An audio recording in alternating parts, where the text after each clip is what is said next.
Sigue el proceso, ya, ya mero. Ok.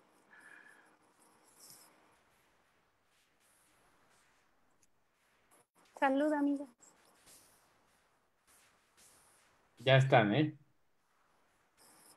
Ay. Listo. Bueno, hola, hola a todas, a todos, a todes. Bienvenidos a este espacio que tan generosamente Casa Tomada nos ha abierto a estas cuatro cómplices. Hemos titulado a esta charla Artefactos para el futuro, cuatro ventanas para especular, precisamente porque, bueno, somos cuatro escritoras de los géneros fantástico, especulativo, ciencia ficción, y cuatro amigas, cuatro cómplices que han decidido, pues, generar una conversación con todas las personas que deseen unirse a esta transmisión de Casa Tomada en torno pues a los géneros fantásticos, a la ciencia ficción, a imaginar formas para cohabitar el futuro de formas más amables o imaginativas, pero también aprovechando o celebrando que las cuatro formamos parte de un proyecto muy bonito que se llama LEME, que es un proyecto al que agradecemos mucho a Jonathan Minila haber dirigido, haber coordinado y habernos incluido. Es un proyecto muy grande en el que hay muchísimos autores y autoras de la Ciudad de México que, bueno, de la Ciudad de México y de otros lugares, pero que gira un poco en torno a la Ciudad de México. Y bueno, cada una de nosotras está estrenando una publicación dentro de este proyecto. Y además, pues es destacable que una de las colecciones de este proyecto está dedicada enteramente a la ciencia ficción, algo que no había ocurrido y que es muy difícil que esto se dé en un país, en Latinoamérica en general, pero sobre todo en un país como México. Entonces, esto es un poco una celebración de eso y pues también una conversación, como les decía, en torno a estas formas de imaginar, de escribir, de experimentar con la imaginación, porque sabemos que hay mucho interés, un interés comprensible debido a las circunstancias que estamos viviendo. Y pues estos géneros nos pueden ayudar mucho a pensar el presente y también el futuro. Entonces voy a presentar un, dos, tres por mí y por todas mis compañeras. voy, a, eh, voy a presentar primero a Livia Brenda. Ella edita, traduce, escribe despacito y es una loca de la comida. Le encanta hacer libros y los ha hecho desde que tenía 22 años de una u otra manera. Se ha dedicado a la ciencia ficción, la especulación y la fantasía desde siempre. Sueña con tener un restaurancito o librería editorial. Y es parlanchina, pero tímida. Yo diría, bueno, ok. Y tiene dos identidades secretas, una de oficinista X y otra de gastrónoma diletante. Lo que cocina le sale bien, yo doy fe. Luego presentaré a Ileana Vargas. Hola, Ileana. Es narradora y ensayista. Le gusta ir con su familia a la playa y nadar hacia el fondo del mar. Fue editora del dossier Femina Incógnita y mantuvo la columna Hibridaciones Sinápticas en la revista Bosset durante 3 años. Su próximo libro de cuentos se llama Yo no voy a salvarte y será publicado por Eolas Ediciones en España en septiembre de este año. Felicidades. Y luego tenemos a Andrea Chapela, escritora y en el pasado química. Comenzó a escribir con fanfics de Harry Potter y series de fantasía, pero ahora está perdida entre la autoficción y la ciencia ficción. Tiene una beca Jóvenes Creadores en novela y al principio del confinamiento adoptó a una gatita a la que llamó Pandemia y que nos hace reír mucho en las juntas. Su siguiente libro es un libro de cuentos de ciencia ficción con Almadía que sale en septiembre. Y bueno, yo soy Gabriela Damián Mirabete, soy narradora, ensayista, profesora, malabarista, etcétera. Pero no quiero demorar más el momento en el que nos pongamos eh, pues a hablar un poquito, primero que nada, como disparador de nuestra conversación, en la que desde luego nos gustará que todas las personas que nos están viendo formen parte. Por favor, comenten en Facebook, o sí, principalmente en la transmisión en vivo de Facebook, pero bueno, si tienen, si no usan esa plataforma, pues mándenos también mensajitos por Twitter y ahí procuraremos hacer esta conversación. Pero como punto de partida, creo que podríamos empezar a hablar de estos cuentos que nos tienen aquí reunidas como en esta especie de celebración, e invitarlos a que pues le echen un ojo a la plataforma LEM en general, pero bueno, aquí van nuestros, digamos, nuestros extras del DVD. El DVD ya creo que ya ni existe, pero bueno, revelo mi, revelo mi actualización tecnológica. Pero vamos con los extras de cómo se elaboraron estos cuentos y de pues qué es lo que estamos proponiendo como narradoras a partir de nuestra escritura. Entonces, ¿qué les parece si comenzamos con el cuento de Livia Brenda, Pequeños actos de amor? que, que bueno, es interesante porque se lee muy rápido y es un texto largo, es como una pequeña novela, ¿no? No sé si tú quieras darnos una introducción a tu historia, Livia, y ya luego nosotras la comentamos. ¿De qué se trata Pequeños actos de amor? Es una adolescente que vive en un universo que yo considero que no es este necesariamente, aunque es muy semejante, y ella vive en una frontera que podría ser la frontera norte de México. Es una zona desértica, y en donde ella habita hay un muro muy grande que es el muro de la memoria. Y cuando una persona atraviesa por ese muro, atraviesa una puerta que está en ese muro, se le borra la memoria. Y hay dos tipos de puerta, digamos. Una es la de castigo y la otra es la de una especie de piedad medio extraña. Entonces, la gente, en lugar de ir a la cárcel o en lugar de ser castigada de la manera en la que ahora conocemos en la sociedad, se le borra la identidad, se le borra la memoria y luego esas personas son enviadas como a trabajar. No se sabe bien a dónde.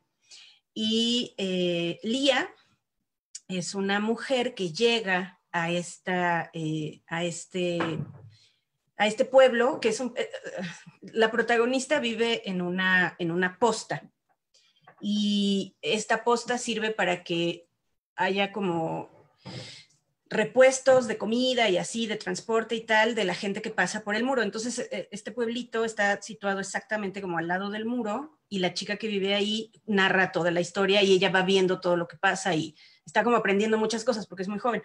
Llega una mujer por la Puerta de la Piedad, que es algo que no había sucedido en muchos años, y a partir de esto, la protagonista empieza como a hacerse preguntas pues, de todo lo que pasa a su alrededor y que de pronto ella no había notado.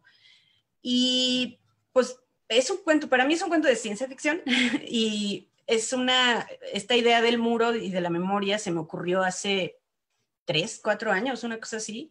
Y este texto, de hecho no más, porque es un texto que publiqué en 2014 en una antología fronteriza que encargó Gabriel Trujillo, que por cierto, el libro físicamente no lo tengo, porque es difícil de pronto tener como sí, físicamente es complicado conseguir ese tipo de ediciones. Lo editó la Universidad de Baja California. Entonces, estoy cayendo en la cuenta de que mi idea del muro es previa a la idea del muro que ahora asociamos con el gobierno actual del país del norte, del vecino del norte. Y es una idea que como que me obsesionaba. Entonces escribí este cuento y quiero escribir otros cuentos alrededor de esta misma, como en este mismo universo. Tengo por ahí uno en proceso y otro en notas, así notitas en cuadernos. Y básicamente lo que quiero es explorar el tránsito de esta chica y de cómo ella va descubriendo de qué se trata este mundo en el que pasa algo tan extraño como que a la gente le borren la memoria supuestamente por piedad, pero también por castigo, y es exactamente, o sea, el hecho es exactamente el mismo, y no sé qué más decir.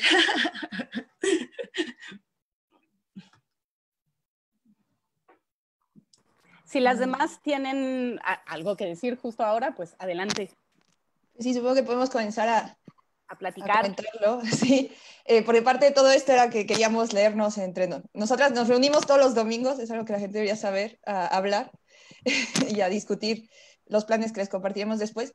Y queríamos un poco celebrar que estábamos juntas, que había tanta gente escribiendo especulativo en Leme, y sobre todo hablar como de las cosas que nos obsesionan todo el tiempo, que por ejemplo en el caso del cuento de Livia, bueno, yo cuando lo discutimos muy rápido esta semana, yo le dije, claro, es que es un futuro súper distópico. Y ella me dijo, no, yo lo veo como un segundo mundo muy parecido a este. Entonces también esta idea de que la ciencia ficción no es solo lo que habla sobre nuestro futuro directo, y creo que eso se ve en varios de los cuentos también, el de Gaby, ¿no? La idea de que la ciencia ficción puede tomar otros tiempos que no son del 2020 hacia adelante, sino de otros momentos temporales, de otras realidades paralelas. Pero también me llama mucho la atención que no había oído el asunto de que tu cuento sea de antes del muro, porque al final sí tiene un montón de cosas que hablan sobre la situación de ahora, ¿no?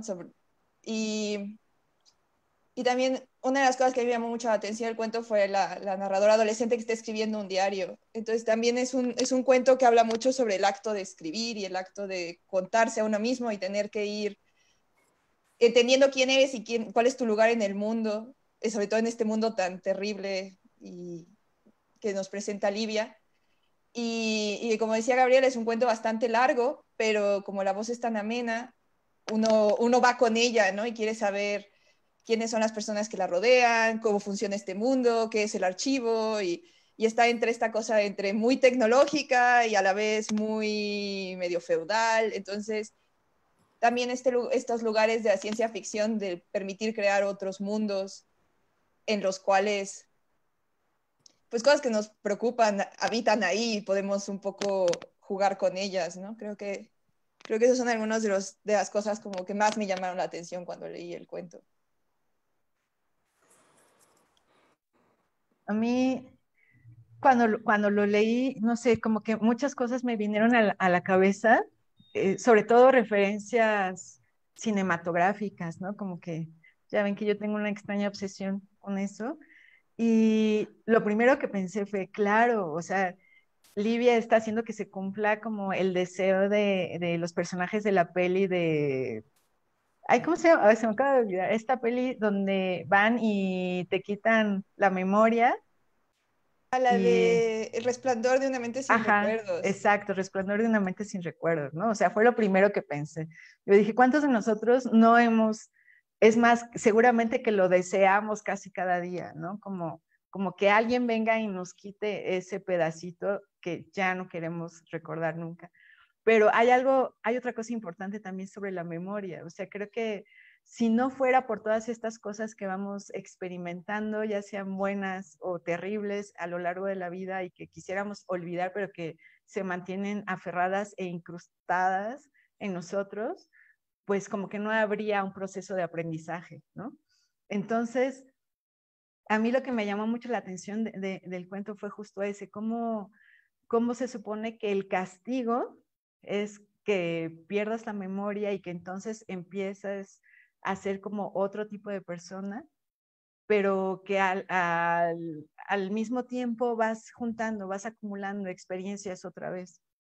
Entonces, eso se me hizo súper importante porque en algún momento de la narración, la personaje dice así como que, ¿qué pasa? Creo que es la niña, ¿no? La que está escribiendo, que se pregunta, ¿qué pasa con este castigo? Si en realidad es un castigo o si en realidad si entras o sales, si atraviesas el muro, dejas de ser quien eres, te conviertes en alguien más, ¿no?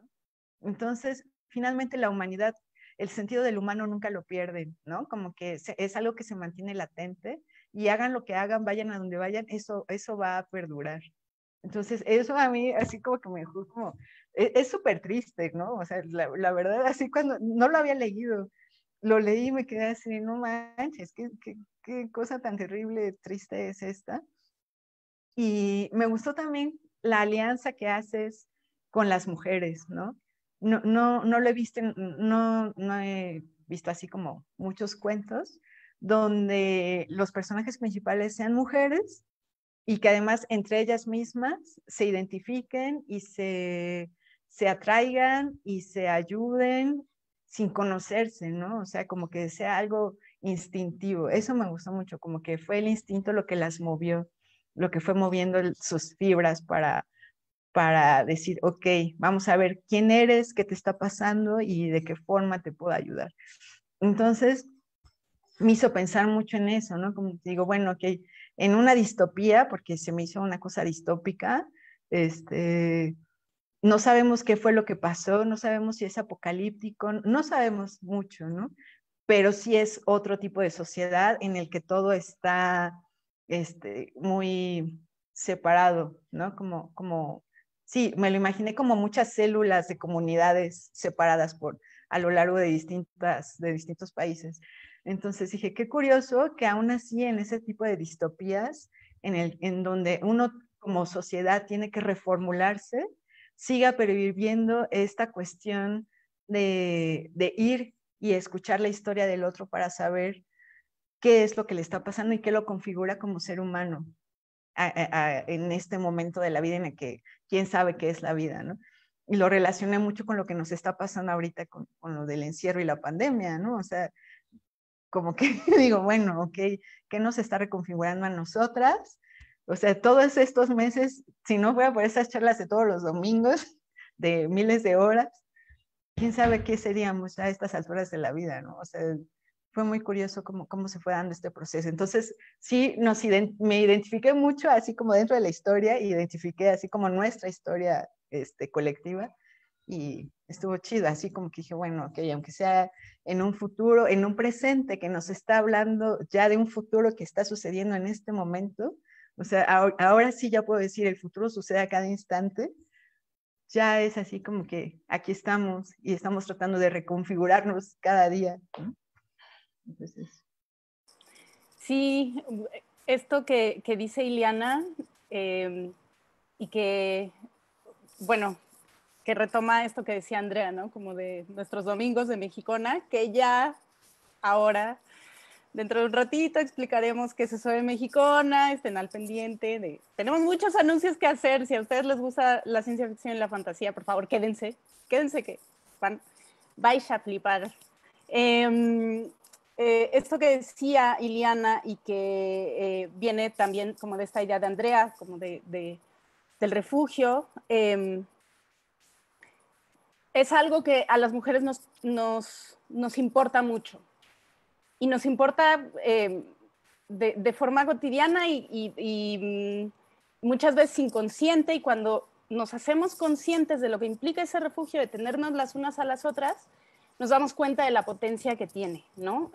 O sea, muchas de nosotras navegamos por la vida, muchas veces sin ser conscientes de esos vínculos que hemos establecido siempre y que nos han salvado y que nos han rescatado y que nos han movernos hacia otro lugar. Entonces, lo que es muy bello del cuento de Livia es justamente esta relación que es peculiar porque es intergeneracional, ¿no? Es una mujer más grande, una desconocida, y es una muchachita, ¿no? De 14 años y se da esta amistad y esta curiosidad y esta necesidad incluso de que la jovencita sea la que auxilie a la mujer más grande. Entonces, hay ahí, creo yo, una voluntad de repensar las relaciones humanas en general y también las que hay entre nosotras, ¿no? Valorar esa clase de vínculos, porque para mí, y sé que también para ustedes, una de las cuestiones más, pues, que más retos implica el feminismo es hacerlo por las desconocidas, hacerlo por las ajenas, hacerlo por quienes no son como nosotras, ¿no? Establecer estos lazos de solidaridad y estos lazos de empatía y de compasión, ¿no? Entonces, a mí me gusta mucho que desde el título hay una declaración de intenciones, ¿no? Pequeños actos de amor, que ha sido la burla eterna de las autoras de ciencia ficción, de las autoras en general, ¿no? Que siempre escribimos de amor como si siempre, o sea, como si el amor fuera algo banal y tiene que ver con también una discriminación de géneros literarios, porque el romance, que también es un subgénero y bla, bla, bla, cuando en realidad creo yo que mucha de esa de ese vínculo con lo amoroso en realidad ocurre en otros espacios. No es el amor romántico, no es el amor de pareja necesariamente, es el amor como fuerza que mueve al mundo y esta insistencia en voltear hacia estos lugares, creo yo que forma parte también de una preocupación de la ciencia ficción que escribimos las mujeres actualmente, y eso es bonito y está bien, como diría Internet. Y pues nada, Livia, muchas gracias por escribir esa historia. Si les parece bien, pasamos a la otra, a menos que quieras añadir algo, Livia. ¿No? Pues no, muchas gracias por sus comentarios. Espero que no hayamos perdido a la mitad de la concurrencia. No. Los textos están ahí en la plataforma. El mío quizá es una mini novela, yo la veo como un cuento largo, pero entren a Léeme, está en Laboratorio del Rule, y la verdad es que el material que está ahí es muy interesante porque creo que sí se puede ver, es como una rebanadita de lo que se está haciendo en México ahora, tanto en materia de ciencia ficción como de otro tipo de literatura, y es bien interesante echarse como ese clavado. Y bueno, ¿qué puedo decir de todas las flores que me echaron? Se las agradezco mucho y es como, oh, yo no había pensado en eso, qué bonito. Lo que sí tengo que decir es que de la versión que publiqué con Gabriel Trujillo a esta hay una revisión, y justo fue intencional reforzar los lazos de amistad entre mujeres, y sí, pequeños actos de amor, no hay romance para nada y ni siquiera se me hubiera ocurrido relacionarlo, pero entiendo que quizá haya quien diga, debe ser una historia de chico conoce chica. No, no, y más bien sí creo que es rudo, o sea, sí creo que es como un poco duro el relato, pero según yo ahí hay esperanza porque hay pequeños actos de amor que según yo pues es lo que nos sostiene como seres humanos, o sea, tal cual. Y solidaridad entre mujeres es algo que yo he aprendido, entre otras cosas, con Gaby y con ustedes. Y sí, me parece súper importante dejarlo muy claro porque sí son procesos también humanos muy profundos y muy importantes. Entonces, pues ahí está esa propuesta y vendrán más. Gracias. Muy bien, pues si les parece bien, vamos con el cuento bueno, con las historias más bien de Iliana, que nos dio 2 por 1. Viene como, bueno, cabe destacar que las historias de Iliana están agrupadas bajo el título de Assassin, porque es en francés, ¿verdad, Iliana? Yo te conozco, sí. Sí. Y están en Nuestras Narradoras, en la colección Nuestras Narradoras. No están dentro de Ciudad y Futuro, que es donde están los cuentos de ciencia ficción que escribimos nosotras tres. Y el tuyo está en Nuestras Narradoras, que es una sección especial como destacando a las autoras nacidas en la Ciudad de México, ¿no? Sí, estuve revisando y sí, esa sección, como que somos creo que 4 autoras de acá, y también siento que quedaron ahí un poquito por lo que siempre hemos hablado cuando hablamos de lo que yo escribo, que es algo complicado como tratar de ubicarlo y determinar y decir es esto o dónde lo metemos, ¿no? Entonces, estos cuentos, el de Azazán y el de El Escarabajo, que no me acuerdo ni cómo se llama, creo que se llama, ay, no me acuerdo ahorita cómo se llama, pero bueno, son cuentos muy, muy viejitos, o yo los veo ya viejitos porque Azazán viene en Honeymoon y otras alteraciones del psicosoma, y el otro, Agujero Negro, viene en Magnetofónica. Y eso sucedió, ya me acordé por qué, porque cuando Jonathan me los pidió, me dijo que tenían que ser historias que ya estuvieran libres de derechos. Entonces dije, bueno, pues esos cuentos, ¿no? Ahorita no puedo como quemar mucho lo que estoy haciendo. Bueno, en esa época, que aparte ya fue hace muchísimo, ¿no? Y algo que tengo que decir sobre el M es que cuando él me contó de lo que quería hacer y la invitación y todo, yo no sabía que iban a estar ustedes. O sea, de hecho, mucho tiempo después, cuando me dijo, ay, sí se va a hacer y va a estar bien bueno, y me dijo, te va a dar mucho gusto darte cuenta de quiénes van a estar, pero nunca me dijo, ¿no? Entonces, ahora que vi, sí me quedé como, wow. O sea, creo que una de las cosas que tenemos que destacar de esta iniciativa y de esta plataforma es que es la primera vez en que hay una publicación digamos, gestionada por el gobierno de la Ciudad de México, donde incluyen escritura marginal, o sea, incluyen literatura de ciencia ficción, fantástico y hibridaciones extrañas, incluyen autores que no tienen nada que ver con el canon ni con el mainstream, o sea, fue como una cuestión de, ok, vamos a hacer realmente una compilación de todo lo que se hace, bueno, no todo obviamente, pero sí una visión más amplia de lo que se está haciendo en la Ciudad de México. Y a mí me dio mucho gusto darme cuenta de eso, ¿no? O sea, cuando vi que estaban ustedes y cuando vi que estaba la otra banda, ¿no? Así, que ya lleva más años, o sea, lo que decíamos en la mañana, sí somos como una especie de aglomeración en que nunca cabe en ningún lado, ¿no? O que nos tenemos que esperar a que alguien haga una antología muy especializada donde puedan entrar nuestras historias. Entonces, esto es algo que yo creo que sí tenemos que celebrar muchísimo porque ahí es cuando creo que se está haciendo un clic para cambiar los paradigmas, ¿no? Y es lo que tenemos que aprovechar. Entonces, bueno, ya dejando de lado esto, sí quería decir que estos cuentos, el primero habla de un, es que sí, o sea, también es distópico en el sentido de que no se sabe qué fue lo que pasó que llevó a la sociedad a que también quedara como aislada. Creo que estos dos personajes, el chavo y su mamá, quedan aislados como en una especie de ciénaga y se alimentan de todo lo que pueden durante algún tiempo hasta que empiezan a comerse a los otros habitantes, ¿no? Y ellos son especialmente buenos en cazar porque al final solamente quedan vivos ellos dos y en algún momento él tiene que cazarla a ella. Entonces esta crisis ocurre dentro de una cueva y están huyendo de unos científicos que llegan del otro lado del continente a tratar de ver qué es lo que está pasando con esta sociedad que se quedó aislada. Entonces se dan cuenta de qué es lo que está pasando ahí y empiezan a huir y se meten a la cueva y total que él entra en esta crisis porque no se quiere comer a la mamá, evidentemente, y la mamá lo convence, le dice, mira, si no lo haces, no vas a sobrevivir, no vas a escapar. Lo terrible es que aunque lo hace y escapa, se cae y al caerse, pues ya se desmaya y entonces lo cachan, ¿no? Lo descubren como otra tribu que está ahí y entonces lo juzgan porque lo encuentran así como con restos del cuerpo de la mamá que se había comido y entonces lo están juzgando por esto, ¿no? Ese es uno. Y el otro... Spoiler alert, spoiler alert.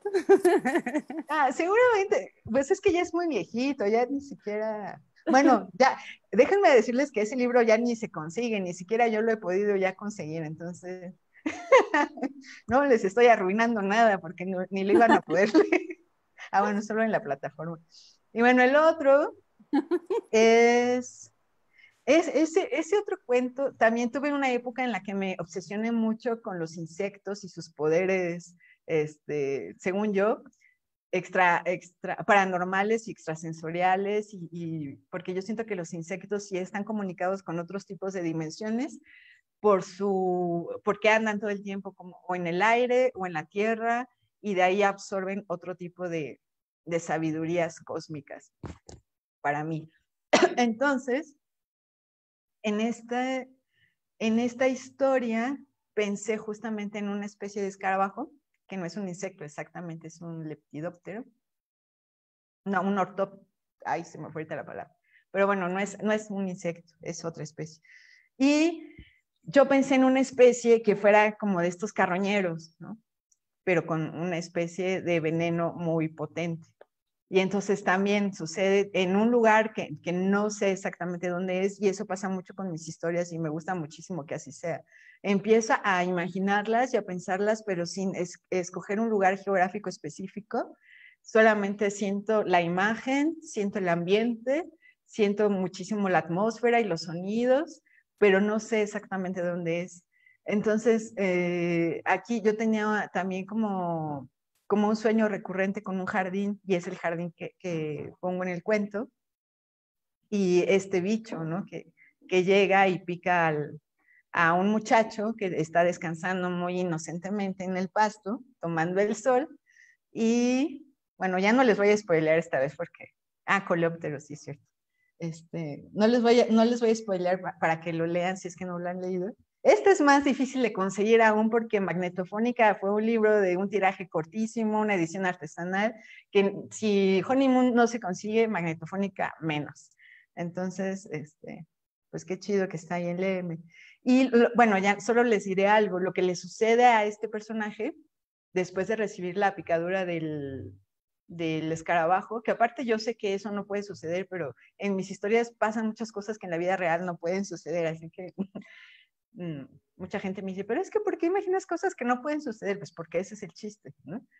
Y en este caso, él empieza a sufrir una transformación fisiológica, que es una de las cosas que a mí también me obsesiona mucho. Para mí, el fantástico que a mí me gusta es en donde sucede eso, donde a partir de la irrupción de la otra realidad, de la confrontación de realidades, hay un cambio, tiene que haber un cambio en el personaje que lo sufre, ya sea a nivel espiritual, emocional, fisiológico, algo que haga que ese ser no vuelva a ser lo que era antes de que le sucediera eso, ¿no?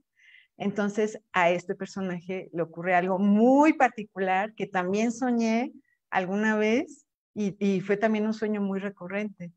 Entonces, esta vez no se los voy a decir para que lo lean, pero este cuento también en particular tiene muchas cosas que tienen que ver con lo sonoro, porque cuando estaba escribiendo Magnetofónica, creo que fue una de mis temporadas en las que iba a conciertos de experimentación sonora casi cada semana, y yo estaba como que muy llena de todo esto, ¿no? Como que muchas cosas que me estaban resonando literalmente en el cuerpo, y por eso el libro se llama Magnetofónica, y por eso la mayor parte de los cuentos que vienen en ese libro tienen que ver con lo sonoro, con la voz, con la exploración de la experimentación del sonido dentro del cuerpo. Ah, mira, Livia sí lo tiene. Livia, ¡Oh, Livia qué tiene, bonito! Sí, pero Livia Livia que es, tiene que hablar para que se vea el libro. a ver, Livia. Sí, Livia que tiene esa biblioteca legendaria llena de joyas de las literaturas marginales, precisamente. Tiene un ejemplar muy hermoso de Magnetofónica. Me gustaría hacer una pequeña pausa para abrir el espacio a los comentarios y las preguntas del público. Dice Miguel García, hola, felicidades por el proyecto y la sesión. Pregunta, ¿cómo relacionan su trabajo literario con el que realizan autoras mexicaas como Netel, Tarazona, Melchor, Viviana Camacho y otras escritoras contemporáneas? Igual estaría padre aguantar tantito esa pregunta y ya cuando entremos en charla común, digamos, y le respondemos a Miguel. Gracias por vernos, querido Miguel. Entonces, bueno, siguiendo con el texto, los textos de Iliana, a mí me gustaría decir que sí es súper refrescante tener como una nueva generación de autoras en la que pues, tú eres fundamental, Liliana, donde lo extraño, donde lo muy oscuro, lo imaginativo, lo insólito tiene esta preponderancia, ¿no? O sea, ya leímos a Amparo Dávila, ya leímos a Inés Arredondo, a Guadalupe Dueñas, y pues ahora te tenemos a ti y tenemos, por ejemplo, a Lola Ancira, ¿no? Y eso es muy emocionante y muy refrescante, que sí es una literatura que no le importa, como romper con todas las convenciones de espacio, tiempo, lugar, posibilidades, y sí es una imaginación desbordada, súper refrescante y que produce pesadillas. Yo doy fe. Cuando presenté Habitantes del Aire Caníbal, sí recuerdo que se metió en mi psique e hizo cosas. Entonces creo que eso es destacable, ¿no? O sea, y que bueno, tú mezclas también elementos de ciencia ficción, pero pues si hemos de usar como etiquetas o de estas clasificaciones como muy nuevas, probablemente el weird sea como lo que podría acercarse a una definición, pero también eres muy escurridiza, ¿no? Tampoco podríamos ubicarte solamente ahí, y eso creo que es lo que está buenísimo, ¿no? Pues ya que se mencionó el ejemplar, la verdad es que sí, Magnetofónica, que además en este ejemplar en papel, el cuento originalmente no se llamaba Agujero Negro, sino Astral.0 y era la diafonía número 5. Y una de las cosas que me llamó mucho la atención de estos dos cuentos de Iliana y que además yo creo que atraviesa toda su obra, es algo que ahora mismo tú mencionaste ya, Iliana. La cuestión sonora está muy presente en la narrativa de Iliana y hay como, así como tú dices que los insectos y estas criaturitas tienen como otras, se alimentan de otros órdenes cósmicos, yo creo que tu literatura también se alimenta de otros órdenes cósmicos. Y a mí, por ejemplo, en estos dos cuentos en concreto, me gustó mucho la relación con el lodo y con los elementos que rodean a los personajes, porque no solamente son una cuestión de escenario o de cuestión sensorial, que es muy aguda, sino que son en sí mismos también personajes que inciden en lo que está pasando de una manera, valga la redundancia, un poco subterránea, porque no es evidente. Y es muy deleitoso de leer, pero también como que provoca muchas cosas, como dice Gaby, se mete en los sueños, porque como que provoca sensaciones físicas y provoca reacciones que normalmente uno no asocia con la lectura a secas, digamos. Uno siempre piensa que leer es un acto quizá puramente mental, y en realidad leer puede ser un acto también muy sensual, o sea, muy de los sentidos. Y en el caso de Iliana, es una cosa que a mí me gusta mucho. Por ejemplo, en el que hay este coleóptero que es quién sabe qué y quién sabe de dónde viene, el universo, por ejemplo, también está inundado. O sea, el personaje dice, tengo que salir antes de que la calle se inunde. Y yo decía, ¿por qué se va a inundar la calle? ¿Dónde vive este muchacho? Y justo otra cosa que está muy presente y que está como, es muy intrigante, es la cuestión onírica y la cuestión del inconsciente. Entonces, creo que eso a mí me parece que está presente en la obra de Iliana de manera muy constante y que hay también una como exploración que, no tie, que va más allá de lo que consideramos tangible, pero no es una cuestión mística, sino que atraviesa un poco el inconsciente y a lo mejor ahí Jung nos puede ayudar, pero atraviesa un poco el inconsciente y también atraviesa esta idea de que no solamente el mundo que percibimos es el único plano en el que habitamos y eso me parece súper fascinante. Yo he tenido el honor de editar a todas estas muchachas de una u otra manera y en una antología que hicimos en 2018 que llevamos a la Worldcon en San José, California, el cuento de Iliana es de un personaje que está, digamos, atado a una camilla porque tuvo un procedimiento quirúrgico extraño, pero en realidad todo está sucediendo en otro plano y todos los sentidos están también como siendo entre trastocados e invadidos, y la reacción de los personajes ante esta invasión es también muy inesperada. Entonces, creo que la literatura de Iliana, si puedo hablar de lo que conozco de la literatura de Iliana, porque no he leído su nuevo libro, por ejemplo, que va a salir, genera muchas reacciones en el cuerpo y no solamente en el plano lector, y eso a mí me parece que es como un gran, sí, como uno de sus grandes aciertos, además de que es muy intrigante y de que tiene un manejo del lenguaje que reflejan también estas como transgresiones y estos trasvases de planos de la realidad y del mundo y del cosmos. Entonces, pues todo lo que puedan encontrar de Iliana, léanlo. Y estos dos cuentos pues son una muy buena manera también de conocerla y de conocer su literatura incluso menos rara, entre comillas, o sea, quizá menos experimental que otros textos, pero de todas maneras es súper fascinante. Entonces, bueno, ahí es eso por ahora. Y tomando lo que dice Livia y uniéndolo a esto que también decía Eliana de cómo ella escribe cosas que no pueden suceder.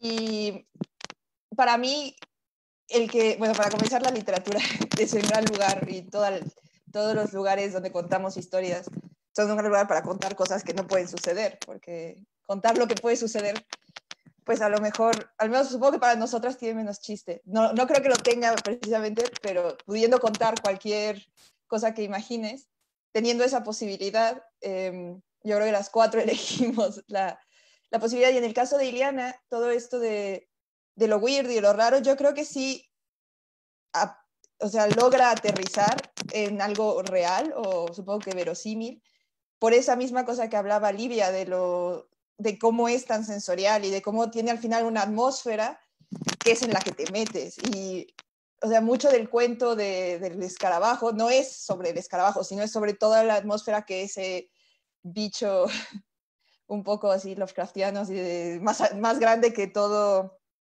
lo que conocemos, es capaz de crear en un ser humano, ¿no? Y en el segundo cuento, a mí también me llamó mucho la atención estos científicos religiosos que llegan a descubrir la isla y claro, todas estas cosas distópicas que me suenan a tantos otros cuentos, ¿no? Donde al final hay un juicio y ponen a la sociedad en jaque. Me hizo pensar, y eso también unido al cuento de Gaby, del que ahorita hablaremos, ¿no? También creo que ese aspecto religioso es algo que leo menos en otro tipo de literatura y que en México permea muchas más cosas, ¿no? Que estos científicos religiosos hablen de la creación y vengan un poco a evangelizar o a, yo qué sé, a los salvajes, a los bárbaros, creo que es lo que decía, ¿no?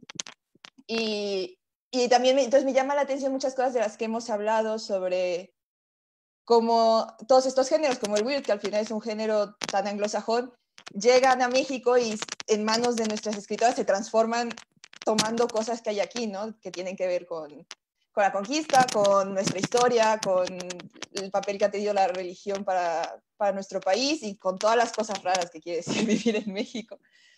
Entonces también creo que es bonito encontrarse con los textos de Iliana y con estos lugares híbridos que te dejan bastante incómodo corporalmente, pero que te presentan otras realidades y que de alguna manera puedes identificar cómo eso tiene que ver con el resto de las cosas que estamos pasando, ¿no?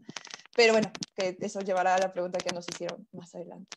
Pero bueno, entonces sí, está muy bien, lean a Iliana. Sí, y que además justo esto sobre como lo onírico que hablaba Livia, es parte fundamental de la experiencia humana. O sea, es la mitad de nuestra existencia que vivimos ahí, en ese estado inmóvil, súper misterioso, y que al que pareciera que tenemos acceso a ciertos, pues a otras conciencias, incluso a otros espacios existenciales, ¿no? Entonces, es muy curioso como si hay pues un descrédito de toda de todo este conocimiento que nos puede proveer la exploración de lo onírico, ¿no? Y que solo en la literatura, por ejemplo, en la literatura como la de Iliana, como la de, pues no sé, Nerval, que es como una de las fuentes, ¿no? De las que Iliana bebe, y bueno, más que podríamos mencionar ahora, como Tario, como Pedro Efemiret, etcétera, etcétera, pero que se nutren de esta parte, la mismísima Amparo Dávila, ¿no? Creo que ahí hay una fuente de conocimiento muy importante. Y creo que ahorita, con el contexto de la pandemia, nos estamos dando cuenta de eso. ¿Cuántas personas no han tenido trastornos del sueño y tienen contenidos en la cabeza, contenidos psíquicos que no saben elaborar porque no tienen un contacto con esto, con esta otra parte de la experiencia humana, ¿no? Y no se ponen a pensar en cómo podría relacionarse con su existencia diurna, ¿no? Entonces a mí me llama mucho la atención que ahí hay una potencia de conocimiento que luego se desaprovecha y es medio triste eso, pero bueno. Ok, entonces pasemos al cuento, bueno, a los cuentos también, son dos de Andrea. El aire olerá albaricoques plateados y la tienda de Don Rodo, si no me equivoco. Gracias, Gaby. Sí, cuéntanos. Pues primero, no sé, yo, así como Ileana hablaba de cómo había que celebrar que existan estos espacios, yo celebro haberlas encontrado a ustedes tan pronto y de alguna manera siento que caí en blandito, que volví a México y que me encuentro con que hay, por lo menos cuando estaba fuera, yo acabo de volver de vivir fuera, yo le decía a mis padres que yo siento que están pasando cosas en México, que la gente está leyendo ciencia ficción, que comienza a interesarle y llegar aquí y encontrarme con que, bueno, que creo que sí y que además encontrarme con un grupo de personas con quienes hablar de estos temas ha sido bastante increíble, porque no siento, claro, yo no siento que estemos en la frontera de nada, ¿no? Yo siento que estamos en el meollo de todo. Y entonces los dos cuentos que están en mi libro, uno, el de El aire olerá al albaricoque plateado, lo publicó Olivia en la antología de la Mexican X Initiative, y el otro, La tienda de Don Romo, está en mi nuevo libro que sale en septiembre con Almadía. Y los dos cuentos, la relación que tienen es que los dos cuentos tienen un personaje principal infantil, son los únicos dos cuentos que tengo cuyo punto de vista son niñas, y en ambos presentan a lo mejor la parte de la ciencia ficción que a mí me ha interesado más en los últimos años, que es este estilo de ciencia ficción de futuro cercano. Entonces son futuros a lo mejor de los siguientes 50 años, no necesariamente posibles, pero que están en ese lugar. Y, y que para mí, por lo menos en esos cuentos, lo que me interesaba era ver cómo las cosas tecnológicas ponían en jaque ciertas cosas muy humanas, ciertas cosas de nuestra humanidad, nuestras relaciones sentimentales, nuestra idea sobre la muerte, o sea, cosas que yo creo que fundamentalmente nos hacen humanos, y cómo la tecnología puede entrar en medio de eso y ponerlo en jaque y complicarlo, que además siento es pues algo que está pasando, comenzando por el hecho de que estamos presentando esto por Zoom. Entonces, sí, de alguna forma, esos lugares donde la tecnología complica la vida, o hace más grande la vida humana, son como los que me han interesado en la ciencia ficción. El primer cuento es sobre una niña y un árbol, un ginkgo, que van a llevarlo a un bosque, ha estado creciéndolo durante un mes y van a llevarlo a un bosque, y hay toda una cosa acerca de qué es ese árbol en realidad. Y el segundo cuento tiene también la cosa de que me interesaba mucho escribir una ciencia ficción que pasara en México, y que sucediera en la Ciudad de México, en escenarios que yo reconociera y conocía y quisiera pues llevar hacia el futuro de ciertas maneras. Y en esto es la relación entre dos niñas, una que está como modificada genéticamente para ser más lista y mejor en todo, y la que ella considera su mejor amiga, que es hija de la cocinera de su casa. Y las dos van al mercadito sobre ruedas a comprar tortillas, entre otras cosas que hacen, y es un poco, es utilizando una amistad que yo también tuve, y tratando de pensar en los lugares en los que estas relaciones de poder dentro de la cultura mexicana son tan difíciles de reconocer cuando eres niño. Y qué querría decir eso en un universo en el que pues la desigualdad no solo estuviera como existe ahora, sino de muchas otras formas. Entonces, bueno, esos son los cuentos. A mí me gustaría mucho destacar justo como esto que tú dices, Andrea. Bueno, nosotras, ¿qué podemos decir de la felicidad de encontrarte? A mí me gustaría destacar que sí, esta intención que tú mencionas acerca de escribir una ciencia ficción que ocurre en México produce una literatura muy interesante, porque tú, digamos que te formaste en Iowa, en Clarion West, o sea, en estos espacios, en España también, como en estos espacios en el extranjero que son, sobre todo los que están en Estados Unidos, que son emblemáticos de la ciencia ficción, y sigues como, digamos, las publicaciones de allá, estás publicada en estos medios importantes, etcétera, etcétera. O sea, tú formas parte también como de este mundo, pero tu voluntad de escritura es pues muy, muy mexicana, ¿no? Y tus escenarios y tus preocupaciones. Entonces, especialmente, bueno, yo noté y dije, con no sé por qué me dio, si yo siempre me ando peleando con eso, pero no sé por qué me dio el afán como de, a ver, si le pusiera una etiquetita, ¿cuál sería? ¿No? Y estaba yo pensando si el primero, por ejemplo, era medio solar punk, ¿no? El de El aire olerá al albaricoque plateado, y el otro, el de La tienda de Don Rodo. Sí lo estoy diciendo bien, sí, siento que lo digo mal. ¿Sí es así? Romo, ay, gracias.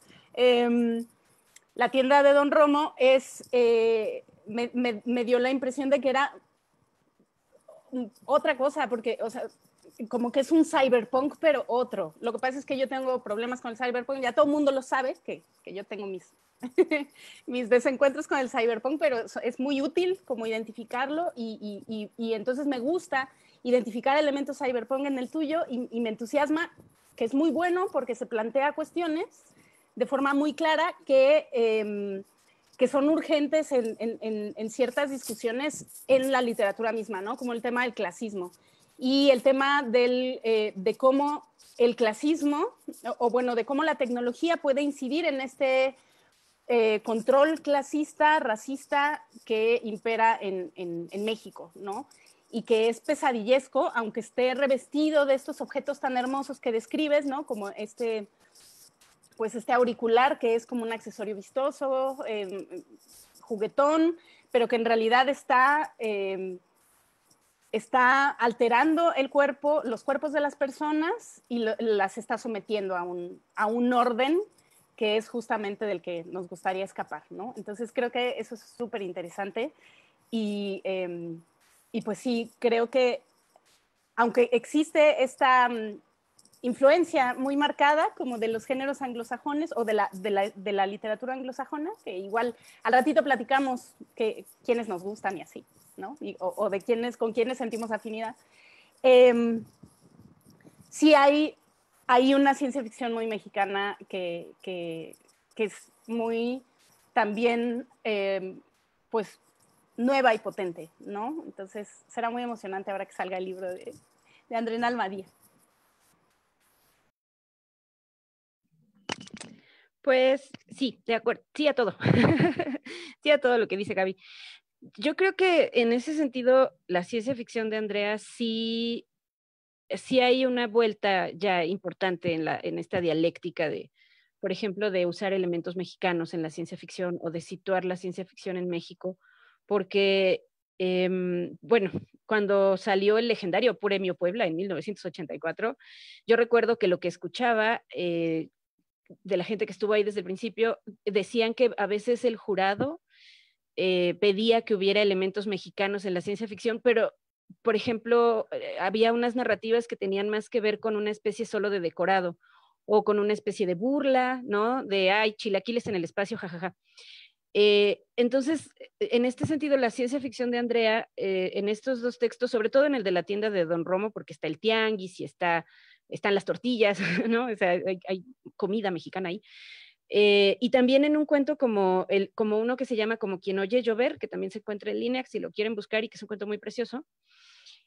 No solo están situados en México y no solamente toman elementos mexicanos, sino que además el hecho de que haya elementos mexicanos es importante. Por ejemplo, en Como quien oye llover, la Ciudad de México está inundada porque volvió a ser lacustre y ese es el elemento como importante y detonador de la historia. Entonces, Andrea, por ejemplo, que es en este sentido mucho más joven que yo y que justo como dice Gaby se formó en el extranjero, está planteando una ciencia ficción que creo que sí se alimenta de elementos de una ciencia ficción quizá más internacional y que nos ha llegado desde afuera gracias a las traducciones, pero sí tiene una raíz en México, una raíz en el buen sentido, o sea, los elementos, la estructura, la manera de construir a los personajes, sí tienen una resonancia que a mí me parece muy identificable y que sí creo que es algo muy bueno que le esté pasando eso a la ciencia ficción, no porque sea único o no porque no se haya hecho antes, sino en la manera en la que, por ejemplo, Andrea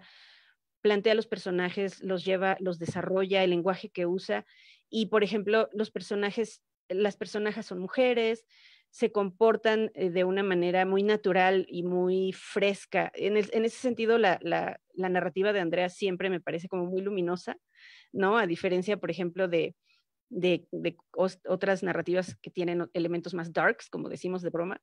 Y eso es súper bonito porque en El aire olerá albaricoque plateado, la protagonista es una niña. En la tienda de Don Romo, las protagonistas son dos jovencitas, son dos muchachitas. En Como quien oye llover también, la protagonista es una chica muy joven. Entonces, como que todo eso constituye un universo que es muy hermoso de asistir y de conocer y de leer. y además es muy claro que la imaginación de Andrea tiene como que siento que Andrea en su escritura tiene un objetivo, o sea, hay un logos ahí, hay una poética importante. Y pues también, o sea, léanla mucho, léanla mucho en línea, todo lo que puedan. Tiene una columna, tienes una columna, ¿no, Andrea? Que sale, no sé si cada quincena o cada mes, ahora lo estoy olvidando, perdónenme.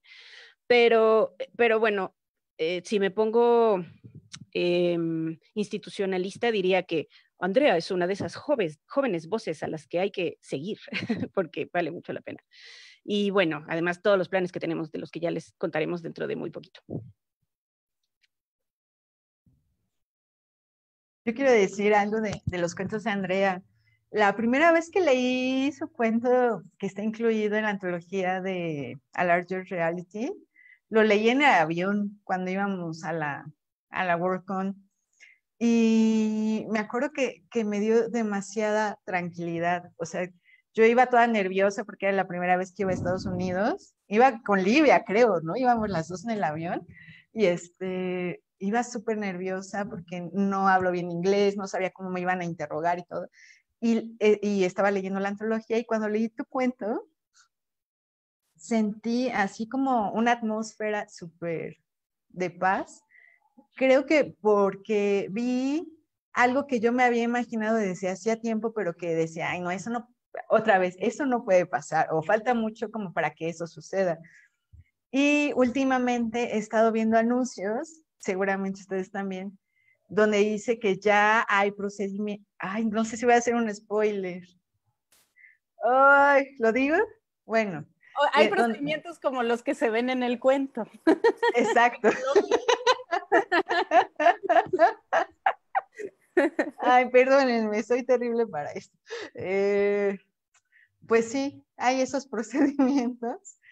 Y bueno, eso es otra vez otra cosa súper curiosa, donde te pones a pensar, por ejemplo, yo lo pensé en un momento, ¿qué año era? El 2018, ¿no? Que yo decía, uy, cuando pase eso, ¿no? Así como que, ¿cuánto falta? Tú lo imaginaste, pues supongo que antes, porque el cuento es un poco más antiguo, pero entonces, ¿de qué forma esta idea forma parte de nuestro inconsciente colectivo? Y qué bonito también que sea algo que sí puede pasar. O sea, a lo que voy es cómo no siempre la tecnología o no siempre lo que imaginamos que ocurrirá en el futuro tiene que ser algo como que destruya o que afecte o que manipule de una forma negativa la sociedad, ¿no?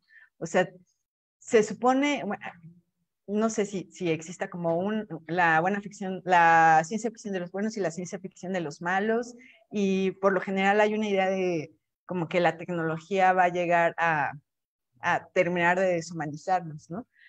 Pero este cuento en particular es así como que hay ciertas tecnologías en donde, en donde en donde interfieren o irrumpen en el mundo de lo natural para conectar lo natural con el ser humano, ¿no? Y no falta, o ya está pasando. Entonces, eso a mí, no sé cómo llamarlo, Gaby lo llamó solar punk, pero no sé exactamente como cuáles son las características del solar punk. Yo solo diré que a Hop Punk, pues sí, esperanza, ¿no? Así como una esperanza de pues en algún momento, aunque otra vez la sociedad se esté fulminando a sí misma, aunque quién sabe cuáles sean las circunstancias ambientales, económicas, culturales en el que estemos entrando, el ser humano encuentra ciertas salidas para trascender junto con la naturaleza. Y eso a mí me gustó mucho. Y en el otro cuento, en el de la tienda de Don Romo, me acordé muchísimo, no sé si todavía existan esos anillos, pero este auricular me recordó muchísimo a los anillos que vendían antes, que se supone que cambian de color con el humor, ¿no? Entonces, también dije, qué curioso que un elemento que no sé qué tan popular haya sido, porque yo me acuerdo de él cuando iba, creo que en la prepa o algo así, ya no me acuerdo, pues no sé si tú lo hayas visto y si eso te haya como dado un poco la idea de hacerlo como parte de este dispositivo que ya tampoco es mucho del futuro. O sea, esa idea de lo del futuro y el presente a mí me tiene maravillada porque cuánto de lo que estamos escribiendo ahora creyendo que nos estamos adelantando un poquito, se nos está emparejando, ¿no? Eso es también súper curioso. Y me llamó también mucho la atención que hablando de esta cuestión de lo mexicano y en particular de lo chilango, las chavas van como a un local medio underground para hacer esta modificación, ¿no? Como que quieren hacer. Entonces ahí también dije, pues claro, o sea, este cuento no puede ser más chilango así como de otra forma, porque sí retoma un montón de elementos y de situaciones que están ahí, ¿no? Pues ya.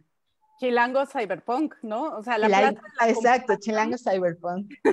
Ya, yo siempre he pensado que la etiqueta que le va, si tiene que haber una, es la de transhumanismo, Ah, claro, claro. pero, pero bueno, lo que dice Ileana, lo del futuro y el presente, tiene tanto que ver con todas estas discusiones que hemos tenido de cómo la ciencia ficción ya está narrando el presente, que hay que dejar de pensar que solo va a narrar el futuro, porque ¿qué hay más de ciencia ficción que lo que estamos viviendo en este momento, ¿no? Entonces, que ya estamos aquí, la ciencia ficción ya nos alcanzó. Entonces, hay que tomarla como la literatura del hoy. Supongo que ahora vamos a hablar del cuento de Gaby, que es el que nos queda. Entonces, ¿Hablo de mi cuento? Bueno, el mío se llama El artefacto de Sor Ágata y es una historia ubicada en un convento, en el convento de Corpus Christi, en la Ciudad de México, pero en el siglo XVIII, en 1779, creo que está ambientado.